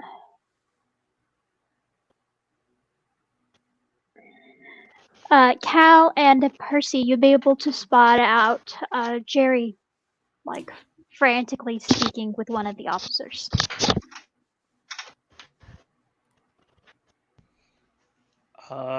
That's not good. Deal approach. Oh, I will keep them back for a hot second, being like, so Jerry's talking to one of the cops right now, Maddie. Do you want to Oh. call Natasha? Yeah, Maddie quickly texts Natasha, hey, we got a situation at the museum, and I would like to attempt to eavesdrop on the conversation with heightened senses. Okay. Not gonna make you roll for it. Okay. You can hear him frantically reporting that the T-Rex skeleton was stolen. The giant Oh boy. Maddie's eyes widen and she leans over to the other two. The giant T-Rex skeleton got stolen. They stole the entire thing? Uh-huh. The thing is huge. massive. What? How does that? We weren't even gone for that long. No. And with that, we'll bring this session of Philly by Night, the Fledglings coterie, to a close. Thank you for tuning in. Make sure to follow us on YouTube and follow us on Twitter. Well, what it was Twitter.